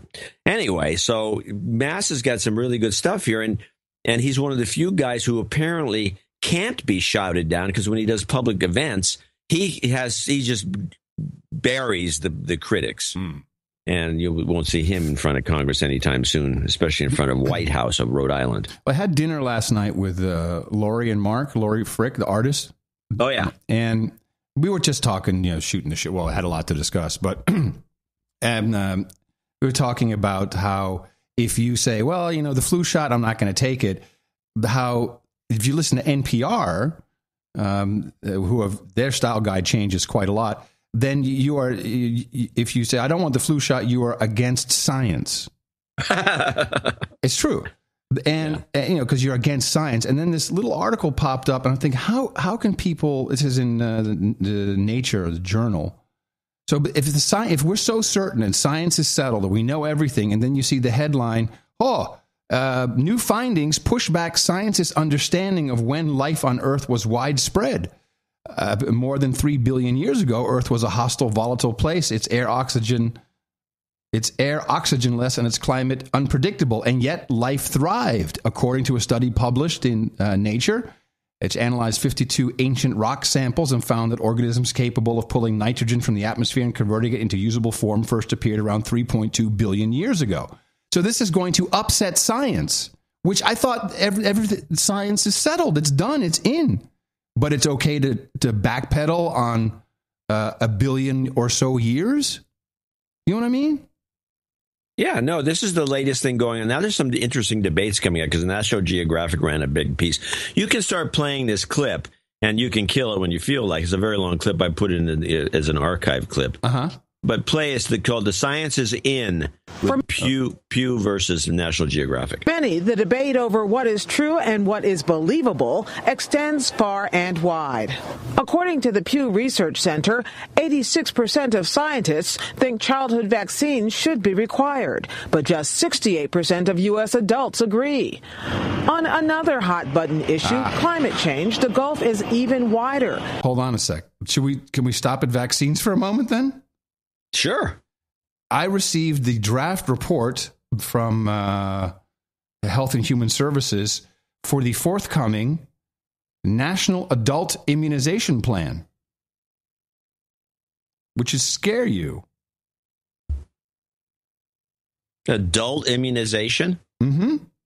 For what? From the executive summary. No, I mean, what are we going to get? Immunized against this? That's my lead into, from the executive summary, semicolon, the National Vaccine Advisory Committee and numerous stakeholder groups have emphasized the need for focused attention on adult vaccines and vaccination. The National Adult Immunization Plan, outlined here, results from the recognition that progress has been slow and there is a need for a national adult immunization strategic plan. And this is about 60 pages, but here's what it is. Despite the widespread availability of safe and effective vaccines, adult vaccination rates remain low in the United States and far below Healthy People 2020 targets. Didn't know we had that. Vaccine-preventable diseases take a heavy toll on adults age 18 years and older. The health and productivity costs of influenza alone are when it works, are estimated to be as high as $87 billion per year. Well, maybe they make a vaccine that works. I take it. So the CDC and Advisory Committee on Immunization Practices, ACIP, currently recommends 13 different vaccines for adults age 18 and older to prevent... What? You're ahead of me. To prevent a host of diseases. And I will tell you what they are. Although you can pretty much guess. Here we go. The adult vaccine schedule, first published in 2002, now includes vaccines that are universally recommended, e.g. influenza, those that are recommended for certain age groups, human papillomavirus, HPV, and those that are targeted to individuals with specific risk factors, hepatitis A and B. The adult schedule also includes catch-up vaccines, not smushed tomatoes, but catch-up, for those adults who never initiated or did not complete a multi-dose series when vaccination was first recommended during childhood. Catch-up vaccines include measles, mumps, rubella, varicella, which are routinely recommended for administration during childhood. It seems like this is going to have some effect. Yeah, they're just trying to sell more vaccines on behalf of the drug companies. This is bull crap. Yes, it's correct. Anyway, back to the climate change science. Just a little. Well, wait a minute before you go on. Mm-hmm. So we're talking about the doctors being killed. I guess you probably didn't click on that link that's in the newsletter. No, I did not. Well, you should go do that now. I didn't want to ruin it. I'd do a surprise. Well, you got the newsletter like everyone else, and there's a link on there. You click on it. Well, tell us. It's a guy who's documenting all these mysterious deaths of all these doctors by stabbings in the neck. They can't find the killers. There's like a whole slew of dead doctors, and mostly AIDS researchers. Mm-hmm. And the woman who invented the papillomavirus vaccine was one of them. She's been murdered. Oh, really? Yes.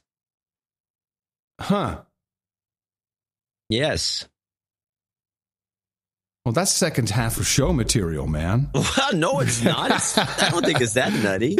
All right, let's get back to this clip. 87% of scientists believe climate change is caused by human activity. Wait, did she say 87? Yeah, I don't know where this number was derived. It's 97. Well, no, 97 agree. Now, Research 87 was a different number, and this is a number that Pew developed somehow. I'm sorry, I might have... 86% of scientists think childhood vaccines should be required. Rewound too far. But just 68% of U.S. adults agree. On another hot-button issue, climate change, the gulf is even wider. 87% of scientists believe climate change is caused by human activity. That's supposed to be 97. I'm sorry, I don't know what... No. This is a different derivation. Okay. Only half of adults agree. The biggest gap in the Pew survey, the safety of genetically modified foods. 88% of scientists say they're okay to eat, but only 37% of adults surveyed buy into that. No matter what the scientists say, the disconnect extends to other issues as well, including evolution and the value of using animals in research. National Geographic magazine's March cover story tackles those issues. We're joined by its author, Joel Achenbach, a writer for The Washington Post, and Carrie Funk, the Associate Director of Research at the Pew Research Center, came up with some of those interesting numbers we just saw. Joel, why is nothing settled? Everything is contested now. I think one of the differences today is just the internet. It has changed the whole information universe. It's democratized, small d, information out there. There are fewer sort of gatekeepers of knowledge. Instead, people go out and seek information, and they often find what they're looking for that reinforces their belief. The internet, it doesn't facilitate consent. The guy's a reporter. He's not anything. Stop it for a second. Right. They're going to switch to the woman from Pew, and she has a couple of things that are interesting, but I'm going to do a quiz before you play that part, which is coming. And then you can stop this thing. I just wanted to save this whole interview. It was quite interesting, but it's too long. So in the case of vaccines, the people who are resistant to getting all shot up, Are they young, millennial-like people? Are they middle-aged people like you? Or are they oldsters? The people who are resistant? Yeah, they're saying, no, you don't need these vaccines. Screw vaccines. Young, middle-aged, old. Old. Okay. Answer to that, you're going to have to listen to because I'm going to tell you. Young. Really? The youngest. But this goes against everything they've been telling us. You're talking. You're preaching to the choir. Yeah. All right. So that turns out now in the case of you should clip that stuff out. It's too long. There's still 7 minutes on this thing. Yeah, no, you don't. This is the next thing is coming up where she says, I just tell you. Yeah, now they don't say anything about the climate change, but they do. She does make an assertion about is it younger, middle aged, or older that are concerned about genetic engineering? Younger, middle-aged, or older? Older. Wrong again. Damn. With the genetic engineering, apparently there. Buzz yes, myself. there you go. Apparently, there's no group. Everybody. Oh, everybody. Everybody. That's why we should continue to have it. Because less than 10 minutes to go. Oh, I'm sorry, John. Okay. No, it's not less than 10. It's bull. I'd like to, if you're done with this. Yeah, I got the point I wanted to make. I'm going to put the whole thing in the show notes, the whole clip, so people can listen. Yeah, put the whole clip in and people can listen. It's very good. So there was a big, the political editor of the Telegraph resigned in the UK, and the reason was, he said, we barely report on HSBC being crooks. By the way, our director of the FBI was a director there in 2012, amidst some of these scandalous goings on. And she's got experience. And the reason why, according to, what's the guy's name again? Give him some props. Comey. No, I'm talking about the guy who resigned from Telegraph. From the Telegraph, yeah. I don't know. He was the chief political commentator, and what's his name? Oh, it's important because this guy is, he's going to never get a job again, so we might as well give him some props. Peter Osborne. Oborne, not Osborne. Oborne. Yeah, whatever. Peter Oborne. Peter O. And the BBC, they have their little segment here on, I think, Radio 4, and they explained what is going on. How could it be that the Telegraph, which is widely circulated, reported so summarily, so narrowly on HSBC, yet took £1 million pounds a year in advertising from HSBC. And what is this all about, really? Let's listen to the BBC's expert on the case. The basic issue is almost every newspaper around the world is seeing a big decline in print circulation. The Telegraph has seen its circulation fall from around about 1 million 10 years ago to under 500,000 now. If people are not paying for news, someone has got to pay for newsrooms. And the only way, if you're going to do it online, that seems to work at the moment, paywalls are just about working with some subscriptions for some newspapers, but most of them, they're having to turn to companies. They're having to turn to advertising. And these are creating all sorts of new pressures, new forms of advertising that looks a bit like news stories.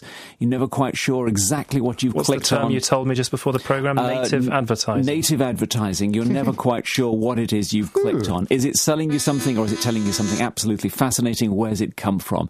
These whole areas are blurring boundaries.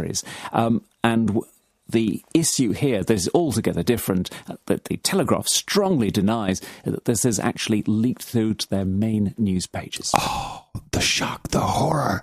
Do you think it's going on everywhere, John? The New York Times does it. Mm-hmm. This is important for you to realize that now they can't even avoid telling everybody what's really going on. And it's exactly why our model works differently and better. I'm going to show my support by donating to No Agenda. Imagine all the people who could do that. Oh yeah, that'd be fab. Yeah, on No Agenda in the morning. And our model requires us thanking people, especially the ones who gave us, donated, contributed more than $50 for this particular show, including Sir Borislav Marinov from Trabuco Canyon, California, with $100, and we'll give him some karma at the end of the list. He wants karma for him and all his ex-Grid Store employees. Sir Skits, $77.77 from Phoenix, Arizona. Another Boris. Boris Meretsky in Berlin. Another Berliner in Deutschland. $75. Loves the show.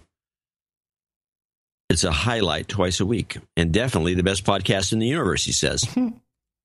Anyway, this is his first donation. We do try. Doug Cook in Guthrie, Oklahoma, $73. And then hold on. Wait. Hold on a second. We got a 73? 73. Yeah, we got a 73. But that's all. Oh, yeah, 73.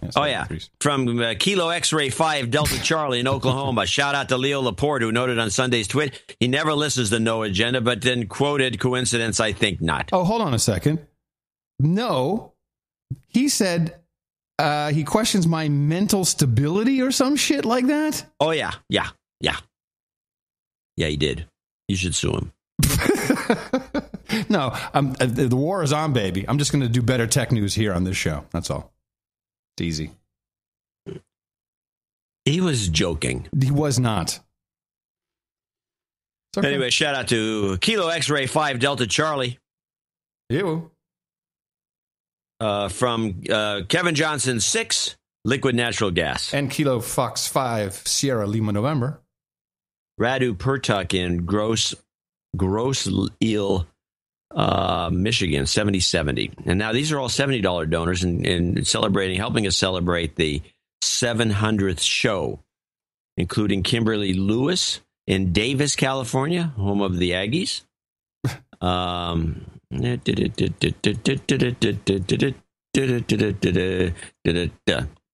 Ryan Quick in Oceanside, California, 70. Christina Caldwell in Brisbane. By the way, I went to did the Twitch show last Sunday. There was somebody from Brisbane there. Jacob Hernandez in Sunnyside, Washington. Greg La Felice. Maybe La Felice, perhaps. Felice. Could be. In Colorado Springs, James McClure up the street from you in Austin, Texas. Graham Wolf in Wichita, Kansas. David Jonathan in Athens, Georgia. Youssef Manzour Tamayo in Amsterdam. Is that a Dutch name? I don't think so. No, he's probably Turkish or Moroccan. Could be. It says, Go John and Adam. All right. Go. Jason Daniels in Dallas, Texas. Tim Connor in Edmonton, Alberta, Canada. Greg Darr in Harrisburg, Pennsylvania, and those are our well-wishers. Thank you. Onward with Sir Rick, 6933 in Arlington. I'm sorry, can I just you have special donations. We have $70, but also you can do 700 pennies, which is $7. Yeah, or 700 dimes. Oh, 700 dimes. Okay, got it. Cool. I like that. It's very, very good idea. It's fun. Thank you. You're welcome. Dean Roker in Parts Unknown, 50 double nickels on the dime, along with Jason Fortune, double nickels on the dime, Parts Unknown. Kirk Sathoff in Novato, California, 5510. And then Martin Vangelis in Benilluin. All right, come on. At this point, you should be able to do it. Yeah, Martin Van Galenlast. Van Galenlast in Benilluin. Benilluin. Oh, yeah. Yeah, fine. Now, these are $50 donors that wrap it up.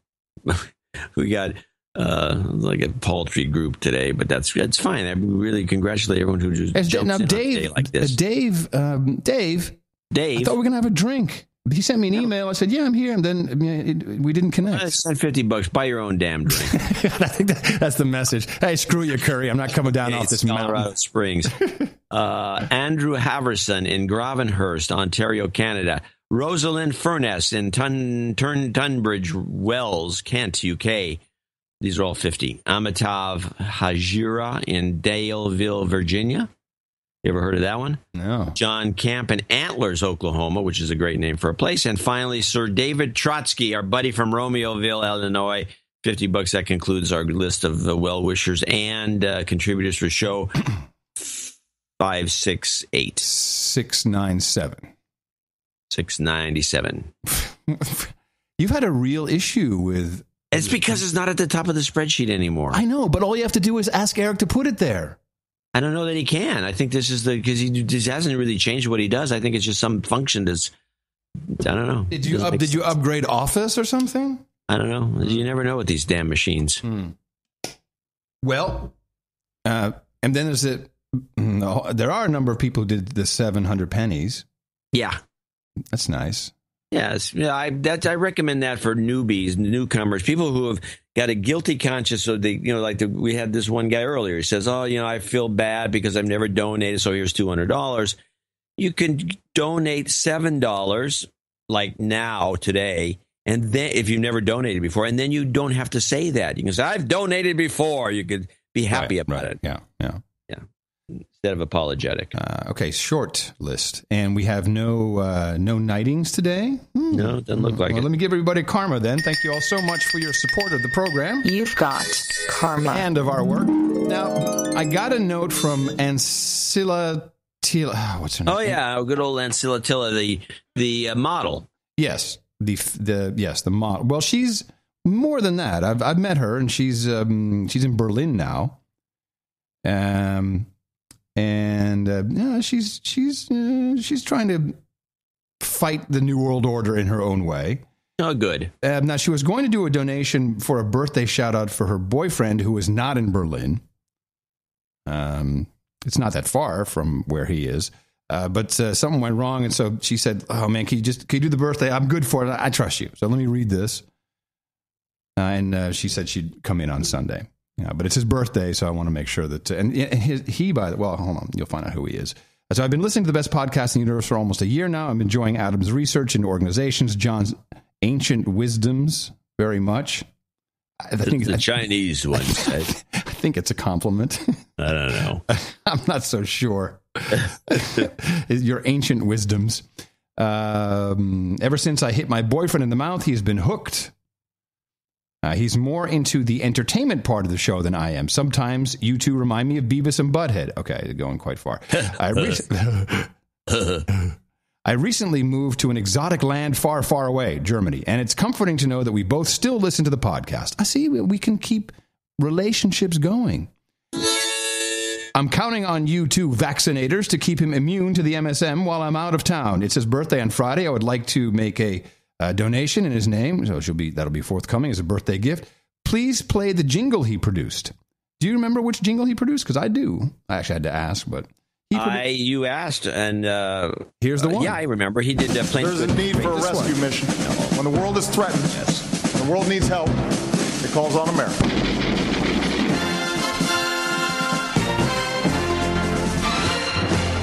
And that's the story. Which is a good jingle. It's a great jingle. One of our best. So, Paul, thank you very much. Ancilla hopes to remain your beperkt monarchie happily ever after. I'm not quite sure what that means, but I'm sure it's code. And so we remind everybody. What does it translate to? I don't know. Oh. Beperkt monarchie. I don't know. I'll have to think about it. She said to me not to read it. You should be reading that word. Beperkt monarchie. I'm not getting it. It means a limited market. Something I'm not understanding. Anyway, get it amongst themselves. Help us out for the Sunday show, people. Dvorak.org/NA. Here's the karma everybody deserves. Did I already do that? No, well, you've got extra karma for everybody. And now it's the birthday. It's your birthday.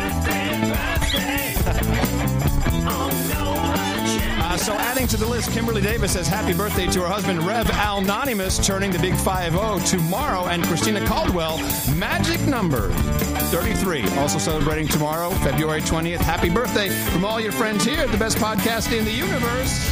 It's your birthday, yeah. And then, as I said, no nightings, no nothing. Meh. All right, well, that was that. Yeah. I think you made your point with the advertising model. Mm-hmm. I got a couple little shorties here we can maybe plow through. All right. I have also a long one you want to do. I love plowing through shorties. The shorties are good. CRE bug in UCLA. What is that? CRE? What's CRE? Bacteria may have been transmitted despite sterilization when the same equipment was used on different patients. The bug is known as CRE, and it is drug resistant. UCLA is notifying patients and offering them free at-home tests. CRE. There's some crazy bacteria that's resistant to everything.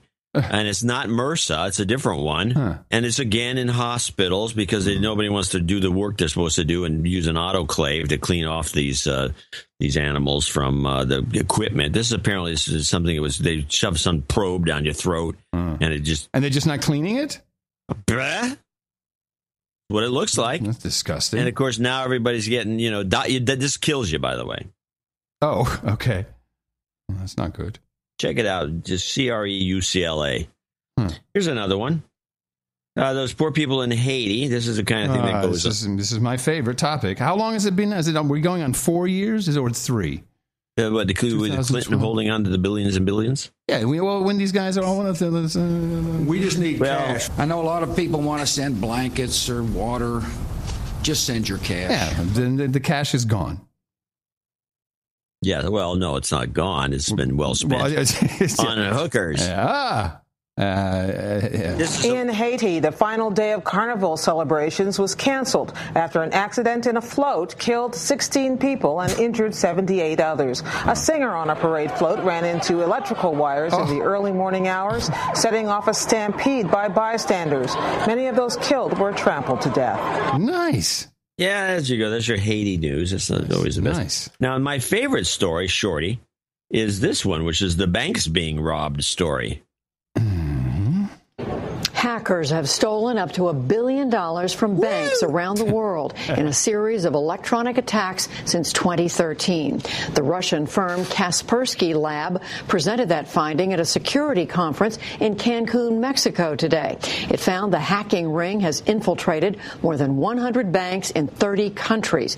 They use different methods to break in and cap their stealing to $10 million before moving on to another bank. At least they're smart. There was a bank robbery in Austin the other day. By Kaspersky? No. The guy walked into the bank and said, I got a gun, give me the money. Yeah. And he didn't have a gun and he didn't get the money. They arrested him. This is better. You do it with a computer. He's a moron. Kaspersky, of course, came out and have now mentioned that all this pre-installed malware on hard drives has helped the National Security Agency spy on people for many, many years now. Any comment on that? I have no comment on it. I just is there any way of eliminating the spyware that's on the hard disks? I don't know. How come somebody hasn't caught this sooner? How can it go on for years and years if all these antivirus companies, Kaspersky included, are so good at what they do? I don't know. I have to say, can I interrupt your shorty list here and we can move into a topic, or do you need to do more? I need to stay on this, actually. And my thinking stemmed actually from this announcement that IBM, GE, and who else? Hortonworks, Pivotal, Verizon. They're now coming together with some common standards. Actually, we should just call this what it is. Where are we? What is it? Well, iPhone, schmyphone. The way I see it, the only good phone's a landline, and the phone should be made out of Bakelite. That's right. Welcome to your tech news, everybody. This is the Hadoop Data Alliance. They did a little video on it, too, about Hadoop. Now all these big companies with big data have decided they're going to have standardization for Hadoop so that we can all use this Hadoop for great data mining, big data. It's going to be a great world with Hadoop. Hadoop. So what exactly is Hadoop? If it were in the dictionary, it would be defined as open source software that enables large-scale data processing across a cluster of commodity servers. It's designed to scale up to thousands of servers and many, many petabytes of data with a very high degree of fault tolerance. But the real scoop about Hadoop is what you can do with all that data. It's ceremoniously ushering in a new era of extracting useful information out of vast amounts of diverse data. It's giving you the tools to scale mountains of data and the flexibility to handle any data type. Any data So now you can see Hadoop, when done right, can have an impact across your entire enterprise. Oh, yeah. Really? And that's the scoop with Hadoop. No, that's the poop. Hadoop is poop. I have mentioned that I'm trying to go all in as much as possible. I'm not worried anymore, John, really. All this big data, and I know we've discussed it on the show, but truly, it's a lie. None of it it's not coming to fruition. You can have your big data, you can sift and do stuff, but you have no idea how my brain works. You are never going to give me the right ad at the right time for the relevant product. The refrigerator's never going to really know what I need. It's all not true. It's a big money-sucking scam. A huge scam. And wow. Oh, yeah. Those are fighting words. That's fighting words. Now, along with this comes, I believe, when you look at tech shows, John, how tech shows these days are pretty much a bunch of people sitting around saying, well, if I was running Apple, here's what I'd do. I'd do this. Well, you know what HTC should do? Yeah, Google should be doing this. That's all that these tech shows are. It's a bunch of jabronis second-guessing CEOs. My turn. I have been testing 3 different products. One is OK Google. Is there any other name? Oh, Google Now is what it's called, right? Google Now. But I've been testing it on. It's not a complete test because I don't use Gmail, and it kind of falls apart if you don't use Gmail.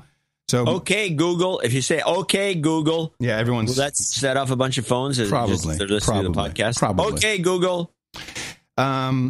And it's interesting because it's voice recognition because you're asking your device something. But really what Google does more of is they connect your personal data and give you marginally interesting information. I know you like it a lot. You've used Google Now, and it says, well, you should leave earlier for your, so it looks at your calendar and you should leave earlier because the traffic is bad on your route, etc.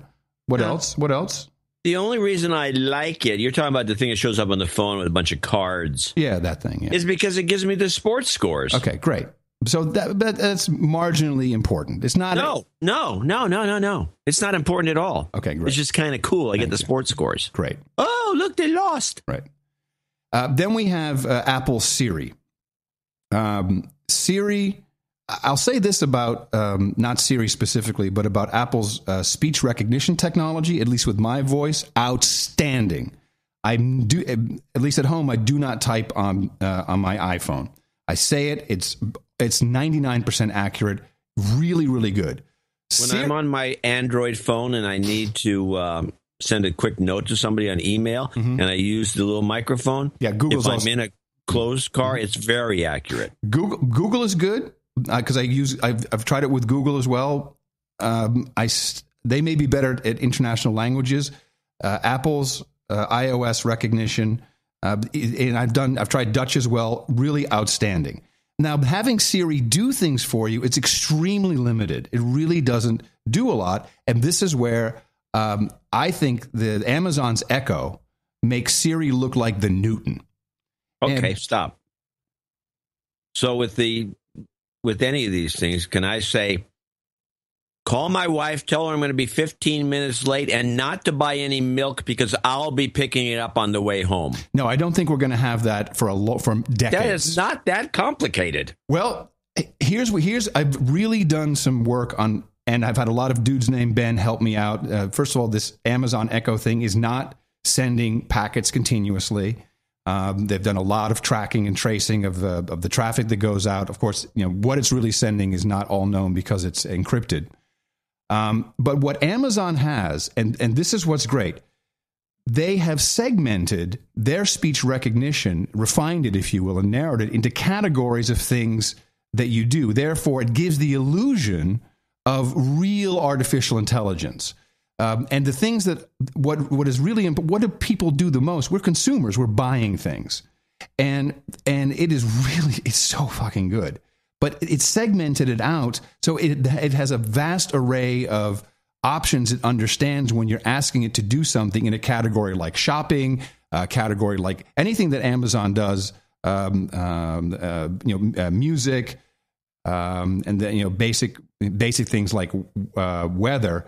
But it is so superior. You can talk to it like a human being in those categories, and it really blows you away. iOS, it's trying to interpret, it can't do that much. It can't interpret what you want because you want to be very, very broad, and Apple really doesn't have the offering, you see. Apple can do your calendar, a couple of things, but not the true consumerism. And when I looked at these two technologies, because Apple's speech recognition is so damn good, and you have Amazon really understanding what people want and having the back end, because look, most of the freaking world runs on Amazon. Apple famously has screwed up their cloud.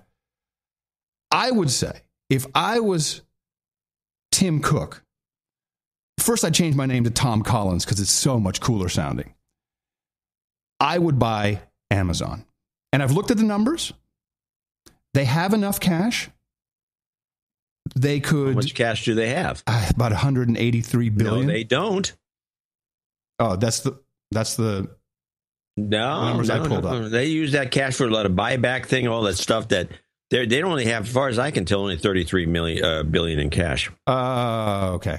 Well, then my theory goes to shit. They'd have to write a bunch of stock. No, it's not true. Is my theory still good? Yes, because it's the stock being at what's essentially $700, but their enterprise value and the market cap's around $700 billion, which is the highest of all companies. They can leverage that to buy anybody. I would say, and you do a cash stock deal. Yeah, cash stock. If I wanted to make the move, that would be the one. Because this is, I said before, if this Echo thing had an Apple logo on it, people would be losing their shit. It's that good. But Apple doesn't have the offering. They don't have the shopping. They don't have the real consumer part. And that's all that Amazon is. But they have a shitty brand. Bezos laughs like a maniac. They make no money, really. They don't. They can't make profit because they're just growing on this long curve, which I think is the right way to go.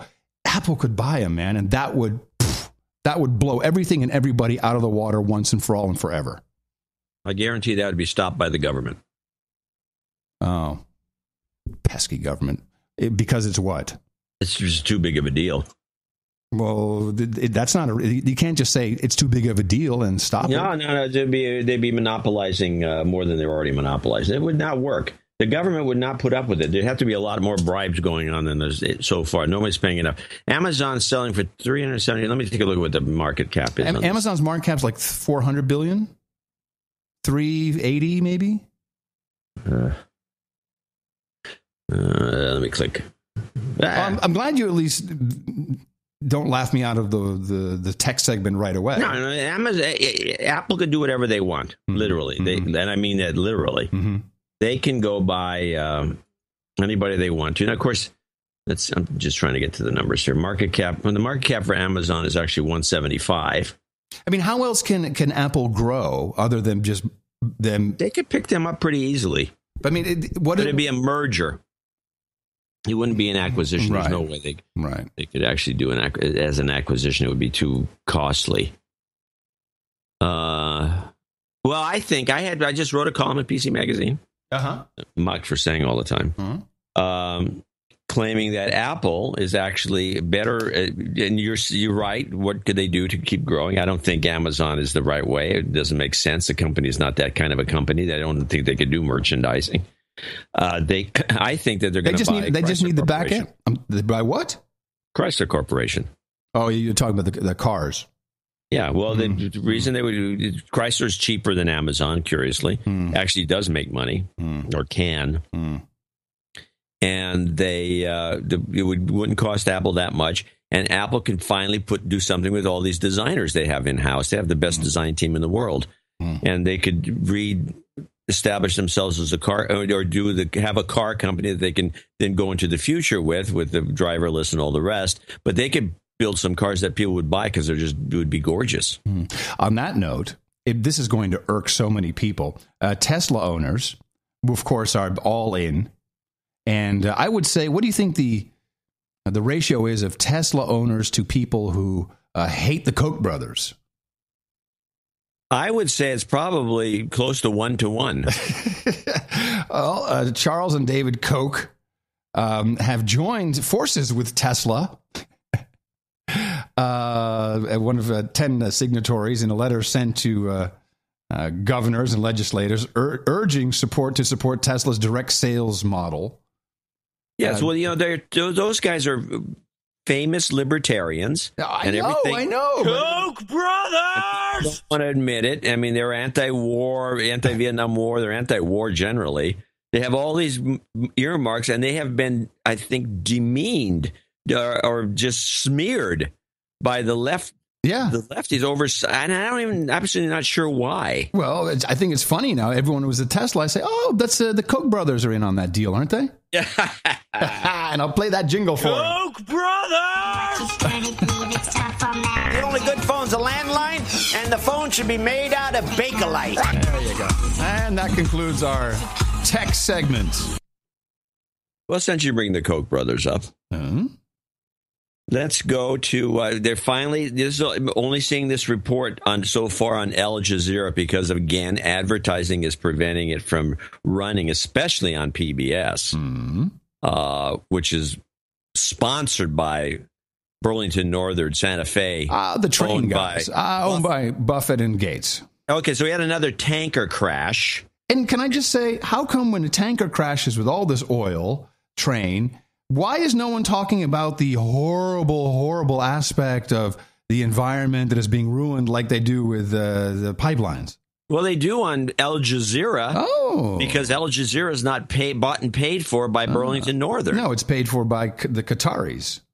Right.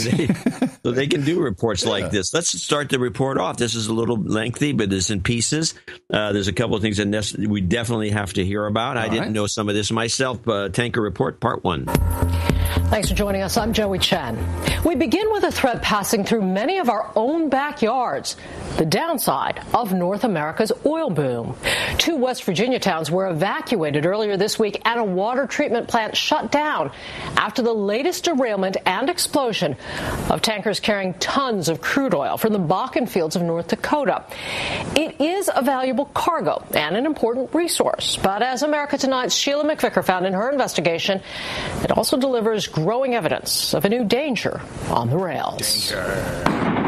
Massive explosions rocked the scene of Monday's train derailment in Fayette County, West Virginia. I've never seen anything like this in my life, guys. Where at least 15 tankers of a 109-car oil train caught fire after jumping the tracks during a snowstorm. Oh my God, the house is on fire, the train derailed over the hillside. The force of the explosion so near to the communities of Montgomery and Mount Carbon, with their thousands of inhabitants, is again raising serious questions about the safety of the tens of thousands of trains that are transporting an increasing volume of crude oil across the country.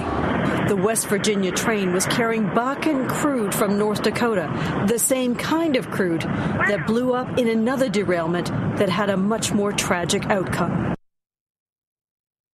Which was the one in Canada. Right. Which was also Bakken crude. That's right.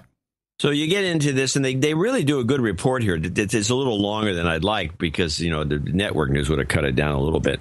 But they get into it, and it turns out to be a number of factors going on here besides the fact that Buffett, and the boys are kind of keeping this quiet, that they're running this crude that should not be in these tankers. And I didn't realize this myself. Hold on. It's not supposed to be in the tankers. It shouldn't be. Because, let's play. I think it comes up in, let's jump to clip 4, and this is the reason. Okay. We have accumulated data from Castleton, North Dakota, from Aliceville, Alabama, Lock-Megantic, and now Lynchburg. Scott Smith, chief scientist at Water Defense, traveled to North Dakota in an attempt to figure out why Bakken crude is so volatile.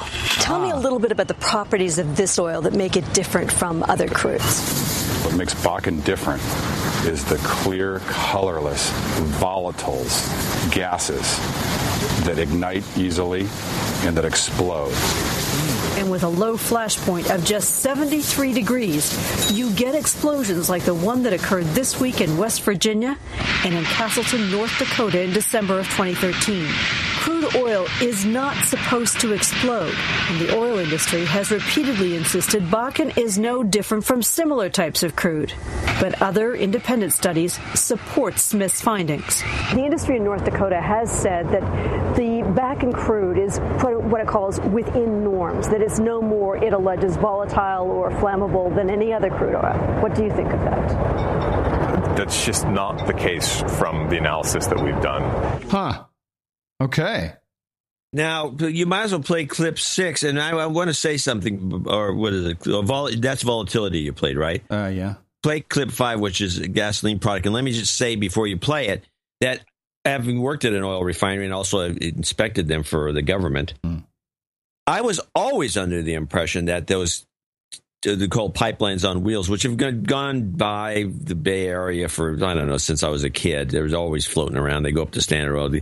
I was always under the impression that the crude oil in those tankers was not volatile, and if the tanker overturned or something, the crude would leak all over the place and make a huge mess. But it wouldn't blow up when those tankers blew up in Canada and took out a bunch of people. Right. I was stunned by that. And I didn't comment on it. I don't believe. Well, we didn't realize what it was, but I didn't realize it was these are tankers full of propane. And play this clip 5, which brings up brings this issue a little closer to with reality. Train traffic in Oregon. The analysis that we did of oil that's moving through the state shows that it is far more volatile than gasoline that you put in your car, than any oil that moves through the country's pipeline system. What was different? A lot of propane, a lot of butane, a lot of methane and ethane. They're natural gas, basically. In fact, Davis found that Bakken crude had 6 times more propane than comparable crude, making it more flammable and causing more pressure to build up during transport. And the Transportation Safety Board of Canada's analysis of the Bakken crude at Lac-Mégantic said the crude oil had a volatility comparable to that of a gasoline product. They could take it out. Wow. This is good stuff, John. Yeah, and of course, where does it show up? It doesn't show up in any mainstream media because mainstream media is Buffett. Mm-hmm. All right, so let's get the last part. There's actually more to it, and I'll explain after this last clip, which is the other element here. And by the way, these you put this stuff into one of these black tankers and then drive it through some area where there's a sun hitting it, and it's filled with gas, literal gas. I mean, ethane and propane and butane. What could possibly go wrong? What could go wrong? So here's the kicker to the whole thing is this clip. A 6? Yeah. What worries her most is the known vulnerability of the tankers, many of them non-pressurized, thin-skinned DOT-111s that are being used to transport much of the crude. How would you characterize the DOT-111? I referred to it once as the Ford Pinto of rail cars, and I use that analogy because when it was involved in an accident, there were many times that it just burst into flame and exploded and people died needlessly. Yet tens of thousands of these older and weaker cars, never designed to carry flammable material, are being pressed into service to carry the bulk of Bakken crude. Wow. Slow clap. You're welcome. Now, there are a couple of things. One, they've designed another tanker, which is very similar to the DOT-111 that was involved in the West Virginia crash, and it's still a piece of crap. The Canadians have banned these tankers, so Bill Gates's boys and his rail investments, they have to buy new tanks. Right. They got to get pressurized ones that can handle the gaseous substances. Right. Like, there are tanks that float around that can carry natural gas, which is what these things have to be. This is a misuse of the technology because the companies that are moving this oil around are cheap bastards. They don't give a shit. They should be sued. Now, the other thing is these reports start showing up as I think the only countermeasure that the public relations companies can make for the Keystone and other pipeline businesses is to run these reports. but the mainstream media won't pick them up because they've already sold out. So they has to show up on Al Jazeera, which is absolutely pathetic. And Al Jazeera, of course, they would prefer that you use Qatari gas anyway. Yes, well, there's that. Yeah, of course.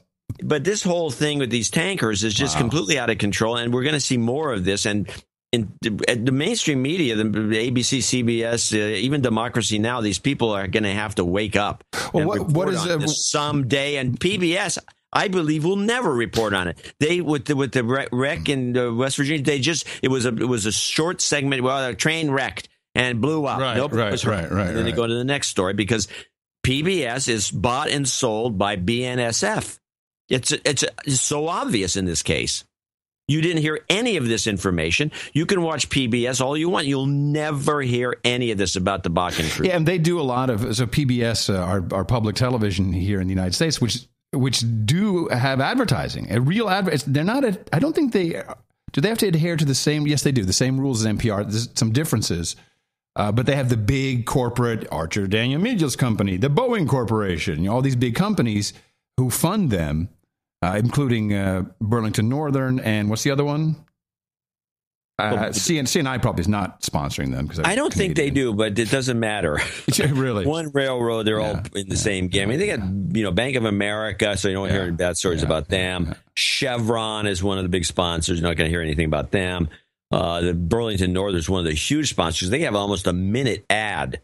They play the train going through the fields, and the kids playing, and all this stuff. But meanwhile, Koch brothers!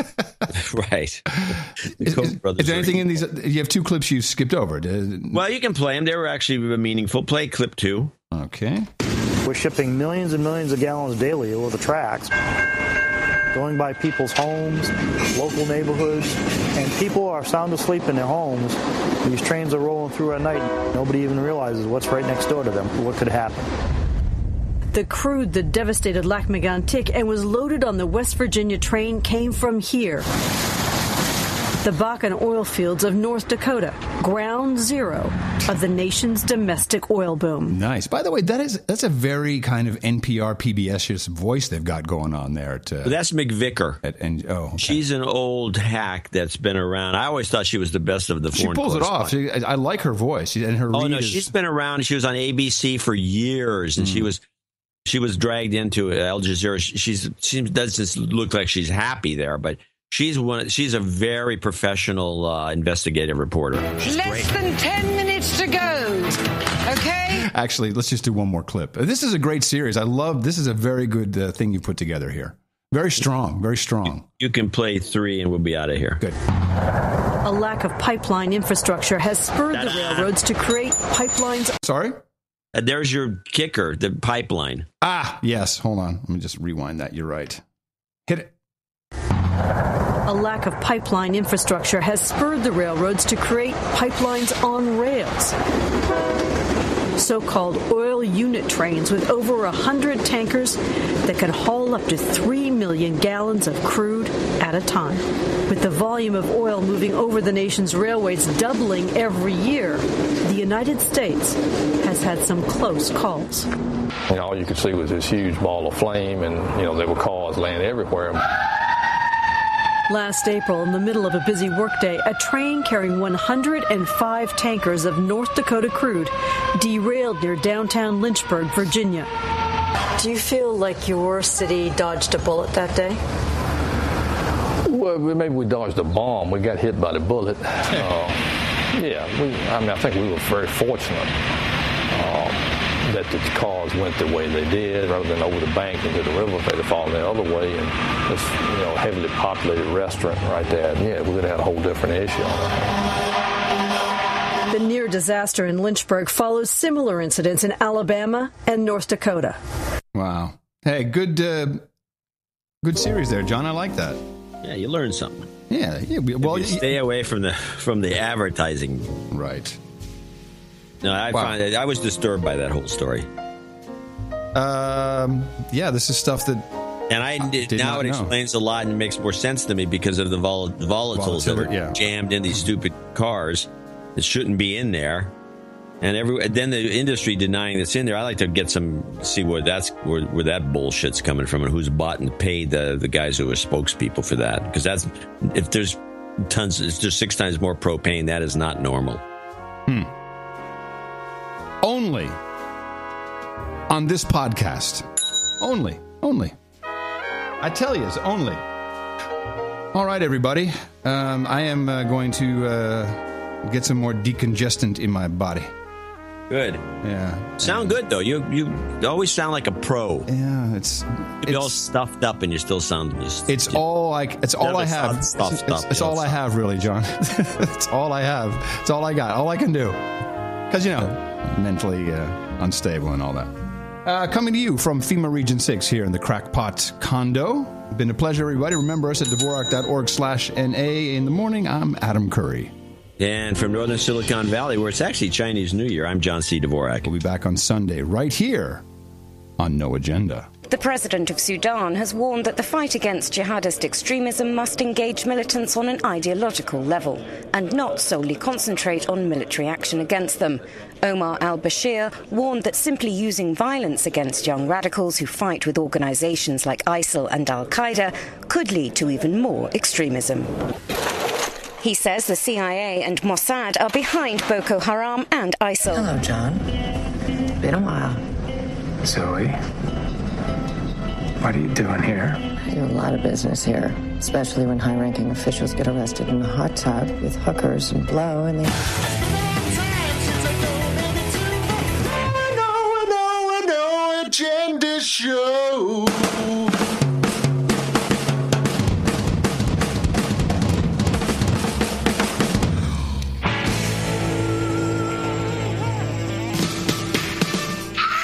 ISIS.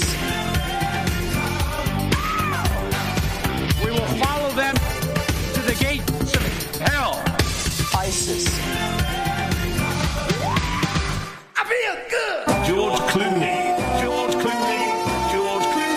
is a spy. I'm Joe Biden, and thank you for taking the time to listen. Adios, mofo. The best podcast in the universe. Dvorak.org/NA